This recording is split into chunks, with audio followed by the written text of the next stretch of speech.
অভিশপ্ত শয়তান থেকে মহান আল্লাহর নিকট আশ্রয় চাই। সকল প্রশংসা সমগ্র বিশ্বের প্রতিপালক মহান আল্লাহর জন্য, যিনি পরম দয়ালু অসীম দয়াময়।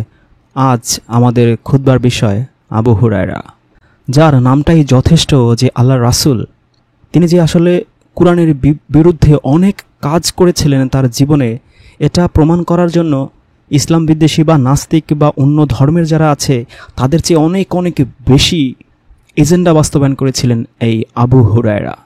হাদিসবিদরা বলেন যে আল্লাহ রাসূল এর উপর যে কুরআন নাজিল হয়েছে, এই কুরআনকে সবচেয়ে বেশি নিজের জীবনে বাস্তবায়ন করেছিলেন আল্লাহ রাসূল। এবং মা আয়েশা থেকে একটা হাদিসে বর্ণিত আছে যে তাকে একজন জিজ্ঞেস করেছিল যে আল্লাহ রাসূলের জীবনে কেমন ছিল। তিনি বলেছিলেন, তুমি কি কখনো কুরআন পড়োনি? মানে এই কুরআনটাই হচ্ছে আল্লাহর রাসূলের লাইফস্টাইল। কিন্তু আল্লাহর রাসূল যে কুরআনের লাইফস্টাইলে চলতেন না, কুরআনের বিরোধী অনেক কাজকর্ম করতেন, এটা প্রমাণ করার জন্য আবু হুরায়রা তার লাইফে সারাটা জীবন সম্ভবত চেষ্টা করে গিয়েছেন। এবং আমাদের দুর্ভাগ্য যে আমরা অন্ধভাবে এই আলেম ওলামা হুজুর তাদেরকে অনুসরণ করে যাচ্ছি। কেউ শিয়া হয়ে শিয়াদের আলেমদের অন্ধ অনুসরণ করছে, কেউ সুন্নি হয়ে, কেউ তরিকতি হয়ে, কেউ মারিফতি হয়ে, কেউ পীরবাদী হয়ে, কেউ জামাতি হয়ে, কেউ তাবলিগি হয়ে, আমরা সবাই অন্ধ অনুসরণ করে যাচ্ছি আমাদের আলেম ওলামাদের। কিন্তু আল্লাহ ইহুদিদের উদাহরণ দিয়ে বারবার আমাদের সতর্ক করেছেন যেন আমরা আলেম ওলামাদের অন্ধ অনুসরণ না করি। সূরা তওবার 31 এবং 34 নম্বর আয়াতে আমরা যেন কুরআনকেই শুধু অন্ধ অনুসরণ করি।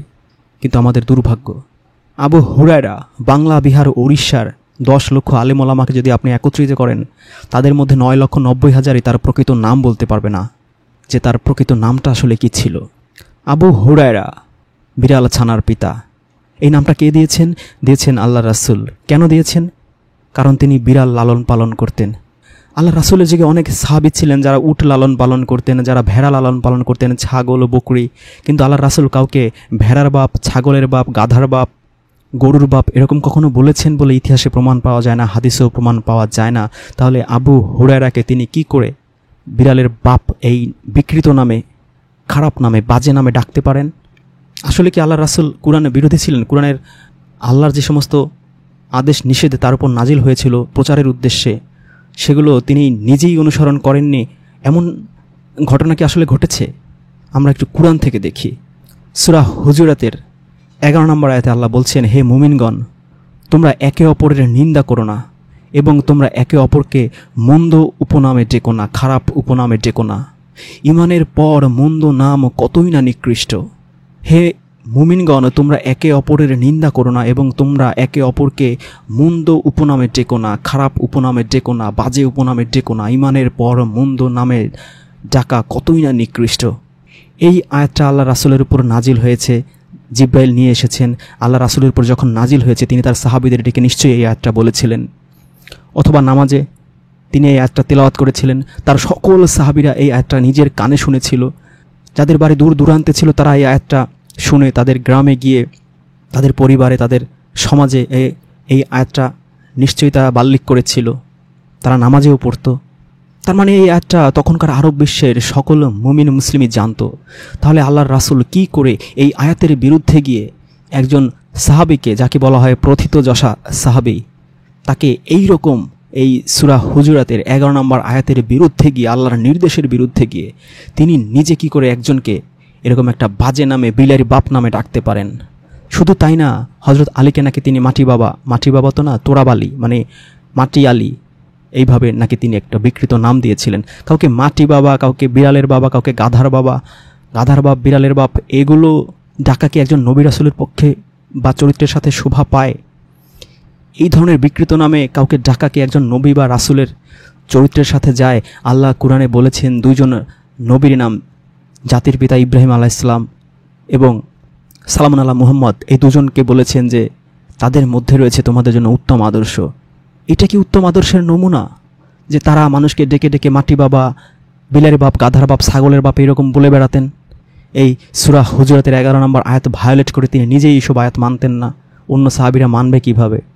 তার মধ্যে রয়েছে উত্তম আদর্শ, তিনি কিভাবে আদর্শ হলেন? তার জীবনটা কিভাবে কুরআনের প্রতিচ্ছবি হয়?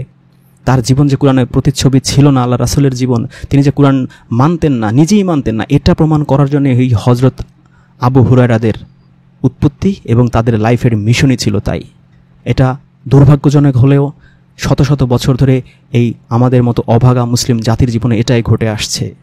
চলুন আমরা একটু ইসলামিক ফাউন্ডেশন বা ইসলামী বিশ্বকোষ থেকে আবু হুরায়রার একটু ছোট্ট একটু জীবন এটা একটু শুনি। তিনি দক্ষিণ আরবের আজাদ গোত্রের সুলাইমান ইবনে ফাহম বংশোদ্ভূত। অনেকে বলেন যে ইয়ামেন যে হুতি, এখন তো আমরা সবাই জানি সেখানে তার জন্ম। তার প্রকৃত নাম সম্বন্ধে পরস্পর বিরোধী বর্ণনা দৃষ্ট হয়। অধিকতর বিশ্বস্ত বিবরণ মতে তার নাম আব্দুর রহমান ইবনে সাখর অথবা উমায়ের ইবনে আমির। মানে এখানেও দুটো নাম, আব্দুর রহমান ইবনে সাখর না উমায়ের ইবনে আমির, এটাই এখনও তারা সিদ্ধান্ত নিতে পারেননি।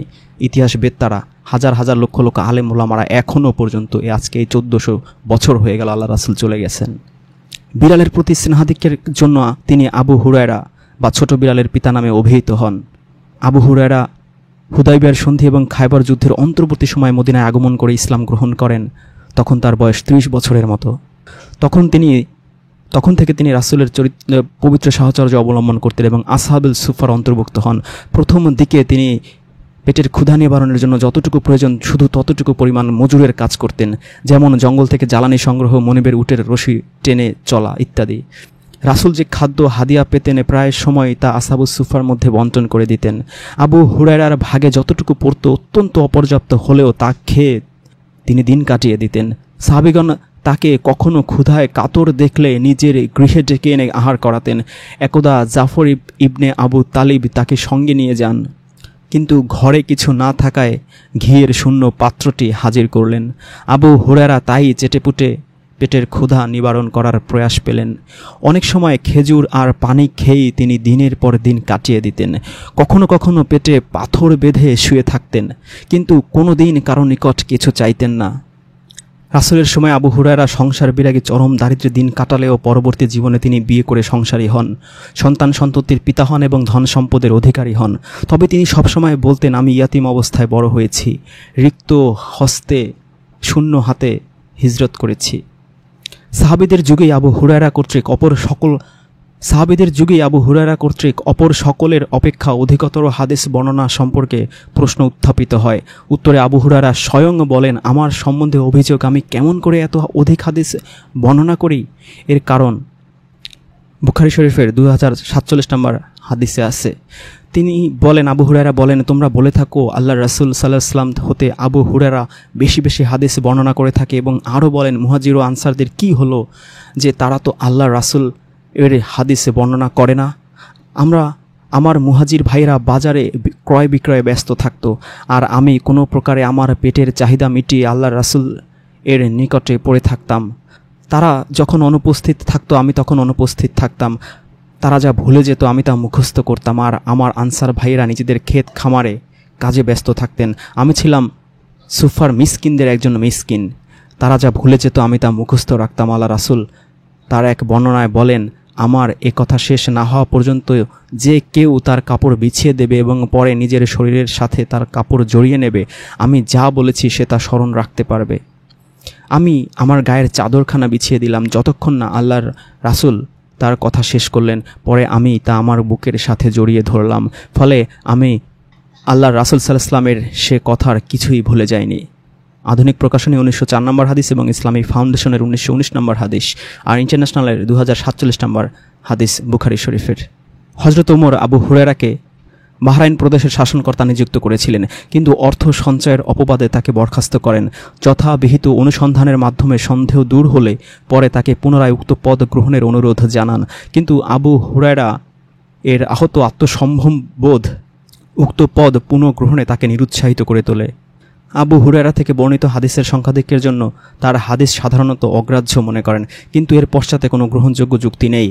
সংক্ষিপ্ত ইসলামী বিশ্বকোষের প্রথম খণ্ডের 3য় মুদ্রণের আবু হুরায়রা অধ্যায় পৃষ্ঠা 47 থেকে ইসলামিক ফাউন্ডেশন থেকে প্রকাশিত আপনাদের এতক্ষণ পড়ে শোনালাম। চলুন আমরা এই ইসলামিক ফাউন্ডেশন থেকে প্রকাশিত সংক্ষিপ্ত ইসলামী বিশ্বকোষের আবু হুরায়রার জীবনীর একটু অ্যানালাইসিস করি। রাসূলের শেষ জীবনে অর্থাৎ 60 বছর বয়সের সময়ে 30 বছর বয়সী আবু হুরায়রা মুসলিম হন। অর্থাৎ মাত্র 2 বছর তিনি রাসূলের সাহচর্যে ছিলেন। যেখানে আল্লাহ রাসূলের সাথে 20, 30, 40, 50 বছর হযরত আবু বকর, হযরত আলী, হযরত উসমান, ফাতেমা, রুকাইয়া, কুলসুম, আয়েশা, খাদিজা তারা ছিলেন। তারা হাদিস বর্ণনা করেছেন এভারেজে 50টা, 60টা, 100টা, 150টা সেইখানে হজরত আবু হুরায়রা তাদের চেয়ে 10, 20, 30, 40, 50, 60 গুণ বেশি হাদিসে বর্ণনা করেছেন। তার যে স্ত্রীরা তার সাথে সকাল দুপুর রাত বিকেল ছিল, তার সন্তান সন্ততি নাতি পুতি, তার শ্বশুর হজরত ওমর, তার জামাই 2 জামাই হজরত ওসমান, 2 কন্যার জামাই হজরত আলী, 1 কন্যার জামাই, এবং ছোটোবেলায় তাকে 10 বছর বয়স থেকে হজরত মুহাম্মদ সাল্লাল্লাহু আলাইহি ওয়াসাল্লাম তাকে নিজের সন্তানের মতো লালন পালন করে বড় করেছেন এবং তার কাছে নিজের কন্যা ফাতেমাকে বিয়ে দিয়েছিলেন। তারা তার অর্ধেক হাদিসও বর্ণনা করতে পারেনি। এটা কি সন্দেহজনক নয়? নাম্বার 2, একজন মানুষ বিধর্মী থাকার পরে, মুসলিম বা ইসলাম ধর্ম গ্রহণ করার পরেও ব্যক্তিগত জীবনে একজন ভাদাইম্মা, একজন বেকার, একজন কর্মবিমুখ, একজন অলস এবং একজন ভবঘুরে অবস্থায় জীবন কাটিয়েছেন। অন্যের বাড়িতে গিয়ে এক হিসেবে ভিক্ষাবৃত্তির মতো করে তিনি খেয়ে পড়ে চলতেন। এটা আল্লাহ রাসূলের শিক্ষার সাথে যায় না। কারণ হাদিসেই আছে যে আল্লাহ রাসূলের কাছে একজন ভিক্ষুক এলো, তিনি তাকে ভিক্ষা না দিয়ে তাকে একটা কুড়াল কিনে দিয়েছিলেন, যে তুমি এই কুড়াল দিয়ে, তুমি যেহেতু শক্ত সমর্থ, নিজের জীবিকা অন্বেষণ করে সেটা দিয়ে জীবন নির্বাহ করো। এটা হচ্ছে আল্লাহ রাসূলের শিক্ষা, এটা কোরআনেরই শিক্ষা। আল্লাহ কোরআনেই বলেছেন যে নামাজের পরে তোমরা জীবিকার অন্বেষণে বেরিয়ে যাও। সূরা নজমে আল্লাহ বলেছেন মানুষ তাই পায় যা সে চেষ্টা করে। এটা কোরআনেরই শিক্ষা। আল্লাহ রাসূল কোরআনের শিক্ষাই মানুষকে দিয়েছেন। মানুষকে ভাদাইম্মা হওয়ার, বেকার হওয়ার, কর্মবিমুখ হওয়ার, অলস অকর্মণ্য হওয়ার, ভবঘুরে হওয়ার শিক্ষা আল্লাহ রাসূল কখনোই দিতে পারেন না কোরআনের বিরুদ্ধে গিয়ে। সেইখানে একজন 30 বছর বয়সী যুবক, শক্ত সমর্থ যুবক, তিনি এরকম ভবঘুরে অলস কর্মবিমুখ অবস্থায় তিনি ছিলেন এবং আল্লাহ রাসূল তাকে সেই সুফায় গিয়ে তাকে খাবার দাবার দিয়ে আসতেন, সাহাবীরা দিয়ে আসতেন। এটা কোরআনের সাথেও যায় না, হাদিসের সাথেও যায় না। পুরোপুরি ইসলাম বিরোধী একটা কনসেপ্ট। এটা হতেই পারে না। যেখানে আল্লাহ রাসূল বহু হাদিসে আছে বহু ইয়াং তরুণ প্রজন্মকে পরিশ্রমী হওয়ার, কর্ম করে খাওয়ার, ইন্ডাস্ট্রিয়াস হওয়ার, ব্যবসা বাণিজ্য করার বিষয়ে উদ্বুদ্ধ করতেন, ইন্সপাইরেশন দিতেন। এটাই ইসলামের শিক্ষা, এটাই কোরআনের শিক্ষা, এটাই আল্লাহর শিক্ষা। সেইখানে তিনি 30 বছর বয়সী শক্ত সমর্থ যুবক হয়েও এটা কিভাবে সম্ভব? মিলে না, কোরআনের সাথেও মিলে না, হাদিসের সাথেও মিলে না, মানে আল্লাহ রাসূলের ক্যারেক্টারের সাথেও মিলে না। আর তিনি এমনই উল্লেখযোগ্য ব্যক্তি ছিলেন যে 1400 বছর যাবৎ তার নামটা, প্রকৃত নামটা কি সেটাই কেউ বের করতে পারল না। নাম দেওয়া হয়েছে আবু হুরায়রা, বিড়াল ছানার বাবা, কারণ তিনি বিড়াল পালতেন। কিন্তু বিড়াল এমন একটা প্রাণী, কুকুরের সাথে বিড়ালের আকাশ পাতাল ব্যবধান। কুকুরকে আপনি যদি খাবার নাও দেন সে অনেক প্রভুভক্ত, কিন্তু বিড়াল, তাকে যদি আপনি আদর ভালোবাসা না দেন, খাবার দাবার না দেন, সে কখনো প্রভুত্ব স্বীকার করে না। এটা এমনই একটা প্রাণী। অথচ আবু হুরায়রা দিনের পর দিন যিনি উপোস থাকতেন, যার দুবেলা দুমুঠো খাবার জুটত না, মানুষ দিলে, আল্লাহর হস্তে কিছু দিলে তিনি খেতে পারতেন, তা না হলে পেটে পাথর বেঁধে থাকতেন। এমনকি অন্য সাহাবীদের বাড়িতে গিয়ে সেই ঘিয়ের পাত্র চেটে খেতেন। সেই আবু হুরায়রা, যার নিজেরই খাবার জুটত না, তিনি বিড়াল কিভাবে এত বিড়াল পালতেন? এটাও যুক্তিসঙ্গত না, বিশ্বাসযোগ্য না। এবং তার লাইফ যে হিস্ট্রি বর্ণনা করেছে ইসলামিক ফাউন্ডেশন, যে তিনি অত্যন্ত অসহায়, দরিদ্র, ভবঘুরে ছিলেন, কাজকর্ম কিছুই করতেন না, অন্যের দয়া দাক্ষিণের উপরে চলতেন। তিনি এত বিড়াল কিভাবে পালতেন? বিড়াল তো প্রভুভক্ত ওইভাবে হয় না, যে খাবার দাবার না পায়, যে নিজেই খাবার পায় না, যে পেটে পাথর বেঁধে চলে, সে কিভাবে বিড়ালকে খাবার খাওয়াবেন? কি এমন জিনিস বিড়ালকে তিনি খাওয়াতেন যে বিড়াল তার চারপাশে ঘুরঘুর করে বেড়াতো? আর তাই দেখে আল্লাহ রাসূল তাকে বিড়ালের বাপ উপাধি দিলেন, কোরআনের বিরুদ্ধে গিয়ে, সূরা হুজুরাতের 11 নম্বর আয়াতের সরাসরি বিরুদ্ধে গিয়ে। দেখি একটু শয়তানের কাছ থেকে তিনি কিভাবে হাদিস লিখেছেন। রাসূলের সময় তিনি বাইতুল মালের পাহারাদার ছিলেন বলে কথিত আছে। রাসূল বারবার সতর্ক করার পরেও দায়িত্বের বরখেলাপ, ঘুষ বা যে কোনো ব্যক্তিগত লোভেই হোক বা মাল পাচারে সহযোগিতায় পরপর 3 বার রাসূল কর্তৃক তিনি অভিযুক্ত হন। ঘটনাটা আলেম মুহাদ্দিসগণ ঠোঁট বাঁকা করে আপনাকে এমন কূটকৌশলে বর্ণনা করবে যে আপনি এর ডিপ মিনিংটা ধরতেই পারবেন না, আপনার চোখ এড়িয়ে যাবে। আজকে আপনার একটু চোখে যেন পড়ে সেইভাবেই আমি একটু বর্ণনা করার চেষ্টা করব। আবু হুরায়রা রাদিয়াল্লাহু থেকে বর্ণিত, তিনি বলেন, রাসূল সাল্লাল্লাহু আলাইহি ওয়াসাল্লাম আমাকে রমজানের সাদকায়ে ফিতর সংরক্ষণ ও পাহারা দেবার দায়িত্ব দিলেন। এই দায়িত্ব পালনকালে এক ব্যক্তি আমার কাছে আসলো এবং খাদ্যবস্তু তুলে নিতে বলল। আমি তাকে ধরে ফেললাম, তাকে বললাম, আমি তোমাকে অবশ্যই রাসূল এর খেদমতে পেশ করব। সে বলল, আমি একজন অভাবী সন্তানদের বোঝাও আমার ঘাড়ে আছে এবং প্রয়োজনও আমার খুব বেশি। আমি তাকে ছেড়ে দিলাম। সকাল হয়ে গেল। রাসূল বললেন, হে আবু হুরায়রা, গত রাতে তোমার কয়েদি কি করলো? আমি বললাম, হে আল্লাহর রাসূল, সে তার অভাব ও সন্তানদের কথা বলল, তাই আমি দয়া পরবশ হয়ে তাকে ছেড়ে দিয়েছি। তিনি বললেন, সে অবশ্য তোমাকে মিথ্যা বলেছে, তবে আবার সে আসবে। রাসূল সাল্লাল্লাহু আলাইহি ওয়াসাল্লামের কথায় আমি জানতে পারলাম সে আবার আসবে, কাজেই আমি তার জন্য আড়ি পেতে থাকলাম। সে আসলো এবং এসে খাদ্যবস্তু নিয়ে গেল। সে আসলো এবং এসে খাদ্যবস্তু নিতে লাগলো। আমি বললাম, তোমাকে আমি অবশ্যই রাসূলের কাছে হাজির করব। সে বলল, আমাকে ছেড়ে দাও, কারণ আমি অভাবী আর সন্তানদের বোঝাও আমার ওপর আছে। এরপর আমি আর চুরি করতে আসব না। তার কথায় দয়া পরবশ হয়ে আমি তাকে ছেড়ে দিলাম। পরদিন সকালে রাসূল সাল্লাল্লাহু আলাইহি ওয়াসাল্লাম আমাকে জিজ্ঞেস করলেন, হে আবু হুরায়রা, গত রাতে তোমার বন্দী কি করলো? আমি বললাম, হে আল্লাহর রাসূল, সে অভাব ও সন্তান পালনের ব্যয়ভারের অভিযোগ করলো, কাজেই আমি দয়া পরবশ হয়ে তাকে ছেড়ে দিলাম। তিনি বললেন, অবশ্য সে তোমাকে মিথ্যা বলেছে, তবে সে আবার আসবে। এরপর আমি তৃতীয়বার তার জন্য আড়ি পেতে থাকলাম। সে এসে খাদ্যবস্তু সরাতে লাগলো। আমি তাকে ধরে ফেললাম। আমি বললাম, আমি অবশ্যই তোমাকে রাসূল সাল্লাল্লাহু আলাইহি ওয়াসাল্লামের কাছে পেশ করব, কারণ এই নিয়ে 3 বার তুমি বলেছ যে তুমি আর ফিরে আসবে না, কিন্তু প্রত্যেককে বারেই তুমি ফিরে এসেছো। সে বলল, আমাকে ছেড়ে দাও, আমি তোমাকে এমন কিছু কালেমা শিখিয়ে দেব যার ফলে আল্লাহ তোমাকে লাভবান করবেন।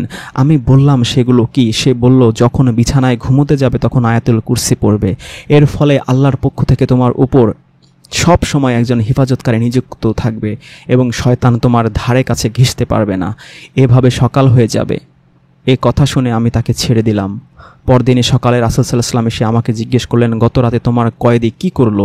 আমি বললাম, হে আল্লাহর রাসূল, সে ওয়াদা করলো যে সে এমন কিছু কালেমা আমাকে শিখিয়ে দেবে যার ফলে আল্লাহ আমাকে লাভবান করবেন। ফলে আমি তাকে ছেড়ে দিলাম। তিনি জিজ্ঞেস করলেন, সেগুলো কি? আমি বললাম, সে আমাকে বলল, তুমি বিছানায় ঘুমোতে যাবার সময় আয়াতুল কুরসি পড়বে, প্রথম থেকে শুরু করে শেষ আয়াত পর্যন্ত। আর সে আমাকে এও বলেছে যে এর ফলে আল্লাহর পক্ষ থেকে একজন হেফাজতকারী সব সময় তোমার উপর নিযুক্ত থাকবে এবং শয়তান তোমার কাছেও ঘেঁষতে পারবে না, এবং এভাবে সকাল হয়ে যাবে। একথা শুনে নবী সাল্লাল্লাহু আলাইহি ওয়াসাল্লাম বললেন, এ কথাটা সে অবশ্য তোমাকে সত্যি বলেছে, তবে সে নিজে মিথ্যুক। কিন্তু হে আবু হুরায়রা, তুমি কি জানো গত 3 দিন থেকে তুমি কার সাথে কথা বলছো? আমি বললাম, না, আমি জানি না। তিনি বললেন, সে হচ্ছে শয়তান। রিয়াদুস সালেহিনের 3য় খণ্ডের 1020 নম্বর হাদিস। ইবলিস শয়তানের কাছ থেকে এই হাদিসটা রচনা করার উদ্দেশ্য কি, এটা আমার মাথায় ঢুকছে না। স্বয়ং আল্লাহর রাসূলের সাহাচর্যের থেকেও তিনি আল্লাহর রাসূলের অর্ডার পরপর 3 বার ভায়োলেট করেছেন, যেখানে আল্লাহ কুরআনে বলেছেন যে আল্লাহর আদেশ, আল্লাহর রাসূলের আদেশ যে মানলো সে আল্লাহর আদেশই মানলো। সে আল্লাহর রাসূলের অর্ডার তিনি 3 বার ভায়োলেট করেছেন। 1 নাম্বার 2, যে ইবলিস শয়তানকে আল্লাহ অভিশপ্ত করেছেন এবং ইবলিস শয়তান আল্লাহর কাছে চ্যালেঞ্জ করেছিল যে আমি প্রত্যেক তোমার সরল পথের প্রত্যেকটার ঘাটে ঘাটে ঘাটে ঘাটে বসে থাকবো, তাদের সামনে ডানে বায়ে পিছন দিক থেকে তাদের তুমি ম্যাক্সিমামই তাদের তুমি পাবে যে অকৃতজ্ঞ এবং আল্লাহদ্রোহী। সেইখানে ইবলিস শয়তানের এমন দয়া মায়া মহব্বত বেড়ে গেল, সেই চ্যালেঞ্জকে ভুলে গিয়ে আল্লাহর সাথে যে চ্যালেঞ্জ করেছিল সবাইকে জাহান্নামের পথে নিয়ে যাবে, সেই চ্যালেঞ্জ ভুলে গেছে আল্লাহর সাথে, ভুলে গিয়ে এত ভালো হয়ে গেছে, এত পীর ওলিয়া আউলিয়া দরবেশ হয়ে গেছে যে একটা মানুষের সারা রাত ফেরেশতা তাকে পাহারা দেবে এমন উত্তম আমল তিনি শিখিয়ে গেলেন, যেটা আল্লাহ রাসূল শিখালেন না তার এত হাজার হাজার সাহাবীদের, আনেওয়ালা লক্ষ কোটি উম্মতদের, যেখানে আল্লাহ শিখালেন না তার দয়া মায়ার এত বান্দা, যাকে তিনি নিজ হাতে যে বান্দাদের তিনি সৃষ্টি করেছেন, যে আল্লাহ বলেছেন যে আমি আমার দয়া রহমত আমি আমার সব কিছুর উপর লিখে নিয়েছি। সেই দয়ালু মেহেরবান আর রহমানুর রহিম, যিনি দয়ার সাগর, সেই দয়া মায়ার সাগর, সেই আল্লাহ আমাদের শেখালেন না এত বিশাল ফজিলতের জিনিস যে সারা রাত ফেরেশতা পাহারা দেবে, আল্লাহ রাসূল শেখালেন না, সেই ইবলিস শয়তান এসে শিখিয়ে গেল। আর সেটাও হাদিস হিসেবে, হাদিসের গ্রন্থে উল্লেখ আলো ইবলিসের শেখানো হাদিস আমাদের পালন করতে হচ্ছে। আসলে টোটালটাই হচ্ছে বিজনেস। হাদিস চলেই এই শর্টকাট বেচতে, শর্টকাট আমলে, শর্টকাট গুনামাফে, শর্টকাট ফেরেশতারা এসে আপনাকে পাহারা দেবে, আপনাকে অমুক রহমত বর্ষণ করবে, অমুক হেল্প করবে। এই সব ধান্দাবাজি বিজনেস চলেই এই হাদিসগুলোর মাধ্যমে। অমুক আমল, অমুক দোয়া পড়লে 40 বছরের গুনামাফ, অমুক দোয়া পড়লে 80 বছরের গুনামাফ, অমুক নামাজের সময় অমুক কিছু পড়লে মৃত্যু ব্যতীত তার জীবনে আর কোনো বালা মুসিবত কষ্ট থাকবে না। সাগর সমান ফেনা পাপের, সাগরের ফেনা সমান পাপ রাশি সব ধুয়ে মুছে পরিষ্কার হয়ে যাবে। অমুক সময় অমুক নামাজ বা অমুক দোয়া বা অমুক আমল করলে 10টা উমরা হজের সওয়াব, 20টা ডাইরেক্ট হজের সওয়াব, 2 লক্ষ 5 লক্ষ রাকাত নামাজের সওয়াব, 10,000 উট দান করার সওয়াব, 1 লক্ষ গরু কুরবানি করার সব এরকম শর্টকাট ধান্দাবাজি লোভ লালসা দেখিয়ে মানুষকে কোরআন থেকে বিমুখ করার জন্য এই সমস্ত হাদিসগুলো বছরের পর বছর যুগের পর যুগ রচিত হয়েছে এবং টিকেই আছে।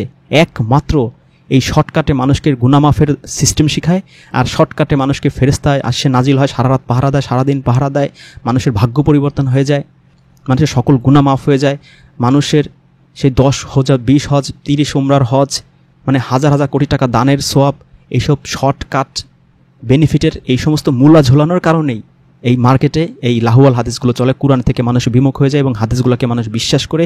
কোরআনে যে আল্লাহ মানুষকে বলেছেন যে আমি মানুষকে, হে মানুষ, তোমার আল্লাহর কাছে পৌঁছাতে হলে তোমাকে অনেক কষ্ট করতে হবে, তারপর তুমি তার দেখা পাবে। তোমরা কি মনে করেছো আমরা ইমানে এনেছি বললেই তোমাদেরকে ছেড়ে দেওয়া হবে? অবশ্যই আল্লাহ তোমাদের পরীক্ষা করবেন দুঃখ কষ্ট রোগ শোক দিয়ে। তোমরা কি মনে করেছো ইমান এনেছি বললেই তোমরা জান্নাত পেয়ে যাবে? সূরা আল ইমরানের 142 নম্বর আয়াতে বলেন যে আল্লাহ তোমরা কি মনে করো যে তোমরা জান্নাতে প্রবেশ করবে যখন আল্লাহ তোমাদের মধ্যে কে জিহাদ করেছে সেটা এখনো জানবেন না? তো এই জিহাদ কি? আমি জিহাদ আর কিতালের সেই ভিডিওতে বলেছি যে জিহাদ হচ্ছে নিরস্ত্র সংগ্রাম, আর কিতাল হচ্ছে অস্ত্র সহজেই যুদ্ধ, সেটাকে বলা হয় কিতাল, যেটা সূরা তওবায় আছে। আর জিহাদ কোরআনে কোথাও সেই অস্ত্র নিয়ে যুদ্ধের কথা বলা হয়নি। সেই জিহাদটা কি জিহাদ সেটাও আল্লাহ শিখিয়েছেন তার রাসূলকে, কোরআনের মাধ্যমে শিখিয়েছেন, ওই গায়রে মাতলু ওহির মাধ্যমে শেখান নাই, যাতে করে সমগ্র আনেওয়ালা উম্মত জানতে পারে, সকল বান্দারা জানতে পারে। সূরা ফুরকানের 52 নম্বর আয়াতে শিখিয়ে দিয়েছেন যে তুমি এই কোরআনের মাধ্যমে জিহাদ চালিয়ে যাও, এই কোরআনের মাধ্যমে জিহাদ করতে হবে। এটাই আল্লাহ রাসূলকে আল্লাহ শিখিয়েছেন সূরা ফুরকানের 52 নম্বর আয়াতে। তো আল্লাহ এই কথাটাই আবার সূরা আল ইমরানের 142 নম্বর আয়াতে বলেছেন যে তোমরা কি মনে করছো তোমরা এমনি জান্নাতে চলে যাবে, এমনিতে জান্নাতে প্রবেশ করবে? আর আল্লাহ তোমাদের মধ্যে কে জিহাদ করেছে, কে কোরআন দিয়ে সংগ্রাম করেছে, লড়াই করেছে, কোরআনের বাণী প্রচার করতে গিয়ে মানুষের গাল মন্দ শুনেছে, মানুষের অত্যাচার নির্যাতনের শিকার হয়েছে, এগুলো আল্লাহ যাচাই করে দেখবেন না, পরখ করে দেখবেন না? শুধু এমনিতেই এই আমল সেই আমল ভংচং এগুলো করলেই তুমি জান্নাতে চলে যাবা, আয়াতুল কুরসি পড়বার আর মৃত্যু বরণ করলেই ডাইরেক্ট জান্নাত, এরকম ফাত্রামি কোরআন বিরোধী হাদিস আল্লাহ কখনোই কোরআনে বলেননি। তিনি মানুষকে চেয়েছেন যে মানুষ তার কষ্ট দিয়ে পরিশ্রম দিয়ে নেক আমল করবে। এবং সূরা আরাফে আল্লাহ বলে দিয়েছেন 8 নম্বর আয়াতে যে সে হাসরের ময়দানে মিজানে নেকির পাল্লা ওজন করা হবে, যার নেকির পাল্লা বেশি হবে সে জান্নাতে যাবে, আর যার পাপের পাল্লা বেশি হবে সে জাহান্নামে যাবে। শর্টকাট বিনা হিসেবে জান্নাতের সিস্টেম আল্লাহর ওইভাবে আমাদের শিখাননি, শুধু একটাই শিখিয়েছেন, সেটা হচ্ছে মুত্তাকি যদি আপনি হতে পারেন। তো মুত্তাকি হতে পারার প্রায় নবী রাসূল ক্যাটাগরির লেভেলের জিনিস, ওটা আমাদের সারা 1000 বছর হায়াত দিল আমাদের পক্ষে করা খুবই অসম্ভব একটা ব্যাপার। একমাত্র মুত্তাকি হতে পারলে আল্লাহ ওইভাবে বিনা হিসেবে জান্নাত দিবেন। এছাড়া মুমিন মুসলিম আপনি আমরা যারা আছি ওই সিস্টেমে যাইতে হবে। জান্নাতের সেই মিজানের দাঁড়িপাল্লায় আমাদের পাপ পুণ্য ওজন করা হবে, আমলনামা ওজন করা হবে। এই শর্টকাটে শয়তান শিখিয়ে দেবে এই হাদিস, সেগুলোও আমল করবেন, আর আল্লাহর মৃত্যুর পরে খাবেন ধরা। কেন ধরা খাবেন? 6236টা আয়াত 23 বছরে নাজিল হয়েছে, প্রতি বছরে এভারেজে 2-250 মাত্র, মানে বছরে প্রতিদিনে একটাও না, দেখা যায় মাসে মাত্র 20টা করে আয়াত মাত্র নাজিল হয়েছে এভারেজ করলে 23 বছরে। সেই মাসে মাত্র 23টা আয়াত নাজিল হয়েছে এভারেজে, সেটা লেখার জন্য কাতিবে ওহী রাখছে আল্লাহ রাসূল 10-15-20 জন হাদিসবেত্তারাই বলেন। সেইখানে বর্তমানে মার্কেটই আছে 30 লক্ষ হাদিস। এবং আপনি খেয়াল করে দেখেন যে বুখারী শরীফে 7000 হাদিসের বিপরীতে তিনি কালেক্ট করেছিলেন 6 লক্ষ, মানে বাদ দিয়েছেন 5,93,000। তাহলে এই 30 লক্ষ হাদিস মার্কেটে, তার মানে কত লক্ষ হাদিস থেকে বাদ দিয়ে 30 লক্ষ হাদিস বর্তমানে টিকেছে, যার মধ্যে 3 লক্ষই জাল হাদিস আছে বলে এখনকার আহলে হাদিস আলেম ওলামারা প্রায় ওয়াজ মাহফিলে বলেন। তাহলে 30 লক্ষ মার্কেটে বিদ্যমান হাদিসের আরও মনে করেন 100 গুণ আছে যেগুলো বাদই দেওয়া হয়েছিল। তাহলে এই যে 100-150 কোটি এই গায়রে মাতলু হাদিস, এগুলো লেখার জন্য আল্লাহ রাসূল কাউকে নিযুক্ত করে নাই। 6236টা আয়াত লেখার জন্য তিনি 10 জনকে নিযুক্ত করলেন। হযরত উসমান মাত্র এই 6000 আয়াত কম্পাইল করতে, কোরআন সংরক্ষণ করতে, কোরআনকে সংকলন করতে তার জানের জান চলে যাচ্ছে। বিভিন্ন জায়গায় বিদ্রোহ হচ্ছে, এক এক এলাকায় এক এক সিস্টেমের কোরআন আছে, এক এক আয়াতে এক একটার তেলে তারা পড়ে। মা হাফসার কাছে ছিল একটা পাণ্ডুলিপি, হযরত আলীর কাছে ছিল পাণ্ডুলিপি, বিভিন্ন জায়গাতে কালেক্ট করছেন। সেই এক যুদ্ধে 70 জন হাফেজ মারা গিয়েছিল।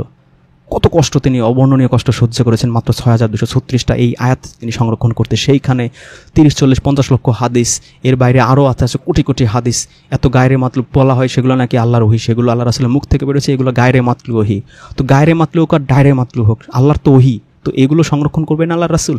আর এগুলো আল্লাহ রাসূল কী করে বুঝতেন যে এটা গায়রে মাতলু না ডায়রে মাতলু? ফেরেশতারা এসে বলে দিত যে হ্যাঁ এটা গায়রে মাতলু, এটা এই সেকশনে যাবে। আপনার কাতে বই টাকার দরকার নেই, এগুলো আপনার মুখস্থ করতে হবে। আমি পড়ালেখা জানি না টাই না বললে হবে না। আমার তো কম্পিউটার না, যেগুলো আমি সেভ করে রাখবো। সেভ টেপ করা অত কিছু আমি বুঝি না। এই গায়ে মতলব ওহি এইরকম, এই আজকে আয়াত নাজিল হয়েছে, অরিজিনাল কোরআনের আয়াত নাজিল হয়েছে 10টা, আর গায়ে মাত্র নাজিল হয়েছে 990টা। এই পুরো 1000 আপনার এখন মুখস্থ করতে হবে। সেই 6236টা আয়াতের মধ্যেও দেখেন বহু আয়াত আছে অল্প, ইয়াসিন, আলিফ লাম মিম, আলিফ লাম র, কুল হু আল্লাহু আহাদ, আল্লাহুস সামাদ, লাম ইয়ালিদ ওয়া লাম ইউলাদ, ছোট্ট 400-500 আয়াতই পাবেন এরকম। সেখানে একক এমন হাদিস আছে 3, 4, 5 পৃষ্ঠা। বহু হাদিস আছে যে বিদায় হজের হাদিস দেখা যাবে 10 পৃষ্ঠা, বিশাল বিশাল। তো এরকম লক্ষ লক্ষ গায়ে মাতলো, এগুলো নাকি ওহি, এই এত ওহি আল্লাহ রাসূল কীভাবে মুখস্থ করছে? এটা সম্ভব নাকি? সুস্থ মানুষের পক্ষে সম্ভব, কম্পিউটার ছাড়া, কম্পিউটারের পক্ষেও তো এত হার্ড ডিস্ক মেমোরি সম্ভব না যে এই লক্ষ লক্ষ কোটি কোটি হাদিসের গায়ের মতলু সম্ভব। তো প্রতি মিনিটে তার কাছে শুধু ফেরেশতা নাজিল হতো, সে তো আর কিছু করতেই পারতো না। 27টা যুদ্ধ কখন করবে, 11টা বিয়ে করে স্ত্রীদের সঙ্গ কীভাবে দিবে, তার সাহাবী, তার বন্ধু বান্ধব সবাইকে সময় কীভাবে দিবে, কাফেরদের বিরুদ্ধে জিহাদ করবে কখন? মিনিটে তার কাছে ওহি নাজিল হওয়ার কথা। এই লক্ষ লক্ষ গায়ের মতলু ওহি হাদিস সব একটা ভাওতাবাজি দিয়ে পুরো মুসলিম উম্মাটাকে ধ্বংস করার ষড়যন্ত্র। এই যুগে যুগে এটাই হয়েছে। ইহুদিদের কাছেও একই অবস্থা। তাওরাত এসেছিল, তারা তাওরাত ফালাই দিয়ে তাওরাত সবচেয়ে বেশি সম্মানিত তাদের কাছে। আমাদের মতো আমরা যে সবচেয়ে বেশি সম্মান করি, একেবারে সবচেয়ে উপরের তাকে রাখি, চুমু খাই, মুছে করে কাপড় টাপড় দিয়ে জড়ায় কত আদর যত্ন করে সম্মান করে রাখি, কিন্তু মানে হচ্ছে তারা সেই তালমুদ, সেই আলেম ওলামাদের, সেই সাহাবী মুসা নবীর, তার হারুন নবীর, তাদের সাহাবী তাবেঈনদের কথা কাজ মনোসম্মতি, এগুলারই সেই তালমুদ বানিয়ে আলেম ওলামাদের সেই বিভিন্ন ফিকহ মাযহাব এগুলো দিয়ে সেই তালমুদই তাদের জীবন স্টাইল, তারা ফলো করে সেই তালমুদের জীবন। খ্রিস্টানদেরও তাই, তাদের যে অরিজিনাল সেই 4-5টা যে ইনজিল কিতাব কোথায় আছে, সে বই বানিয়েছে এখন 60-70টা হয়েছে মোট গসপেল। কোনটা যে অরিজিনাল ইনজিল আর কোনটা যে সেই ঈসা নবীর সাহাবী তাবেঈনদের লাইফ হিস্ট্রি, কোনটার মধ্যে ঢুকে গেছে তারা নিজেরাই জানে না। একবার এক ভার্সন বের করে। আপনি আমেরিকান বাইবেল দেখবেন এক সিস্টেমে, অনেকগুলো নাই। রাশিয়ান বাইবেল আরেক সিস্টেমে, ক্যাথলিক প্রোটেস্ট্যান্ট একজনের কাছে এক ভার্সনের বাইবেল পাবেন। হিন্দুদের ক্ষেত্রেও তাই, যদিও হিন্দুদের কাছে অরিজিনাল বেদ, সেটা অরিজিনাল আসমানি কিতাব কিনা, এটা কোরআন সাপোর্ট নাই। তারপরে যুক্তির খাতিরে যদি ধরেও নেন সেটা আসমানি কিতাবই ছিল। বেদ কোথায়? বেদ রেখে তারা এখন মহাভারত, রামায়ণ, গীতা, এগুলা উপনিষদ এগুলো নিয়ে আছে। বেদের শিক্ষা কি? বেদের শিক্ষা হচ্ছে এক্কাম বেদাত্তাম। বেদের শিক্ষা হচ্ছে ভগবানের কোনো প্রতিমা নাই। সে বেদের শিক্ষা বাদ দিয়ে তারা এখন এই মূর্তি পূজা, এই সেই রামায়ণ, মহাভারত, কৃষ্ণ, এই তাদের লাইফস্টাইল, তাদের জীবন, তাদের কথা কাজ মনোসম্মতি এগুলার মুখস্থ করে বেড়াচ্ছে। গীতার মধ্যে শুধু কৃষ্ণের ডায়লগ সব। বেদ কোথায়? যুগে যুগে শত শত বছর ধরে আসমানি কিতাবের সাথে এই ষড়যন্ত্রই হয়েছে। শয়তান এই কাজটাই করাইছে। আসমানি কিতাব সাইডে রাখো, লাহুয়াল হাদিস মেনে চলো। আল্লাহ যতবার বলেছে কোরআনে আহসানাল হাদিসে, কোরআনে আহসানাল হাদিস, এইটাই শোনো। কোথায় কি আমরা কি পড়ি না পড়ি নিজেরাও জানি না। সেইখানে শয়তানের কাছ থেকে সেই হাদিস সংগ্রহ করা হয়েছে।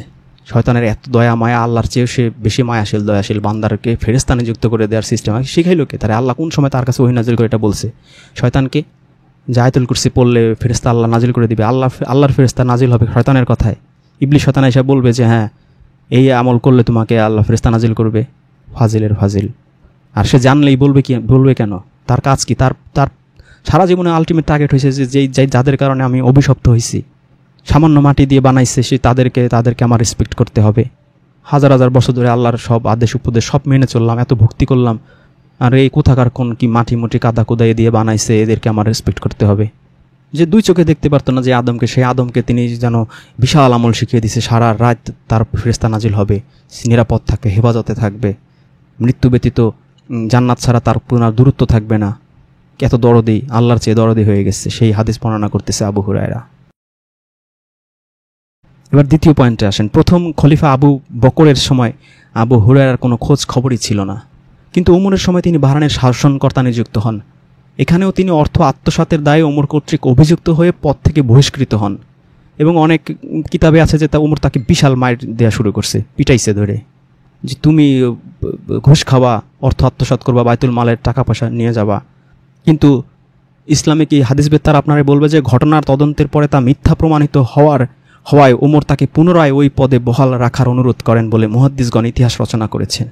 এটা হইল কিছু। হযরত ওমর, এই মুহাদ্দিসরাই বলে যে হযরত ওমর হচ্ছে আল্লাহ রাসূলের পরে যদি কেউ নবী হইতো সেই কোয়ালিটি তার মধ্যে ছিল, নবীওয়ালা কোয়ালিটি ছিল, শুধু শেষ নবী দেখে আর হইতে পারে নাই।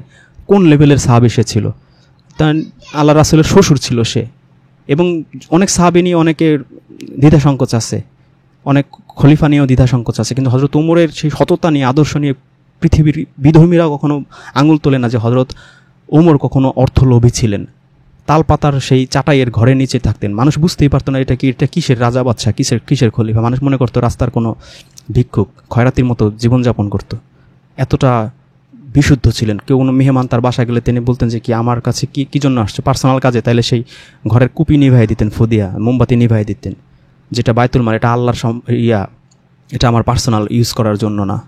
সেই হেঁটে হেঁটে উটের পিঠে চড়ে সেই গেছেন, সেই তার যে গোলাম ছিল তাকে উপরে উঠাইছেন, সেই ফিলিস্তিনে গেছেন। মানুষ তো বুঝতেই পারে না যে কোনটা যে খলিফা আর কোনটা যে সেই অর্ধজাহানের বাদশাকে আর কে যে সেই তার চাকর। মানুষ পোশাক আশাক দেখেই বোঝে নাই।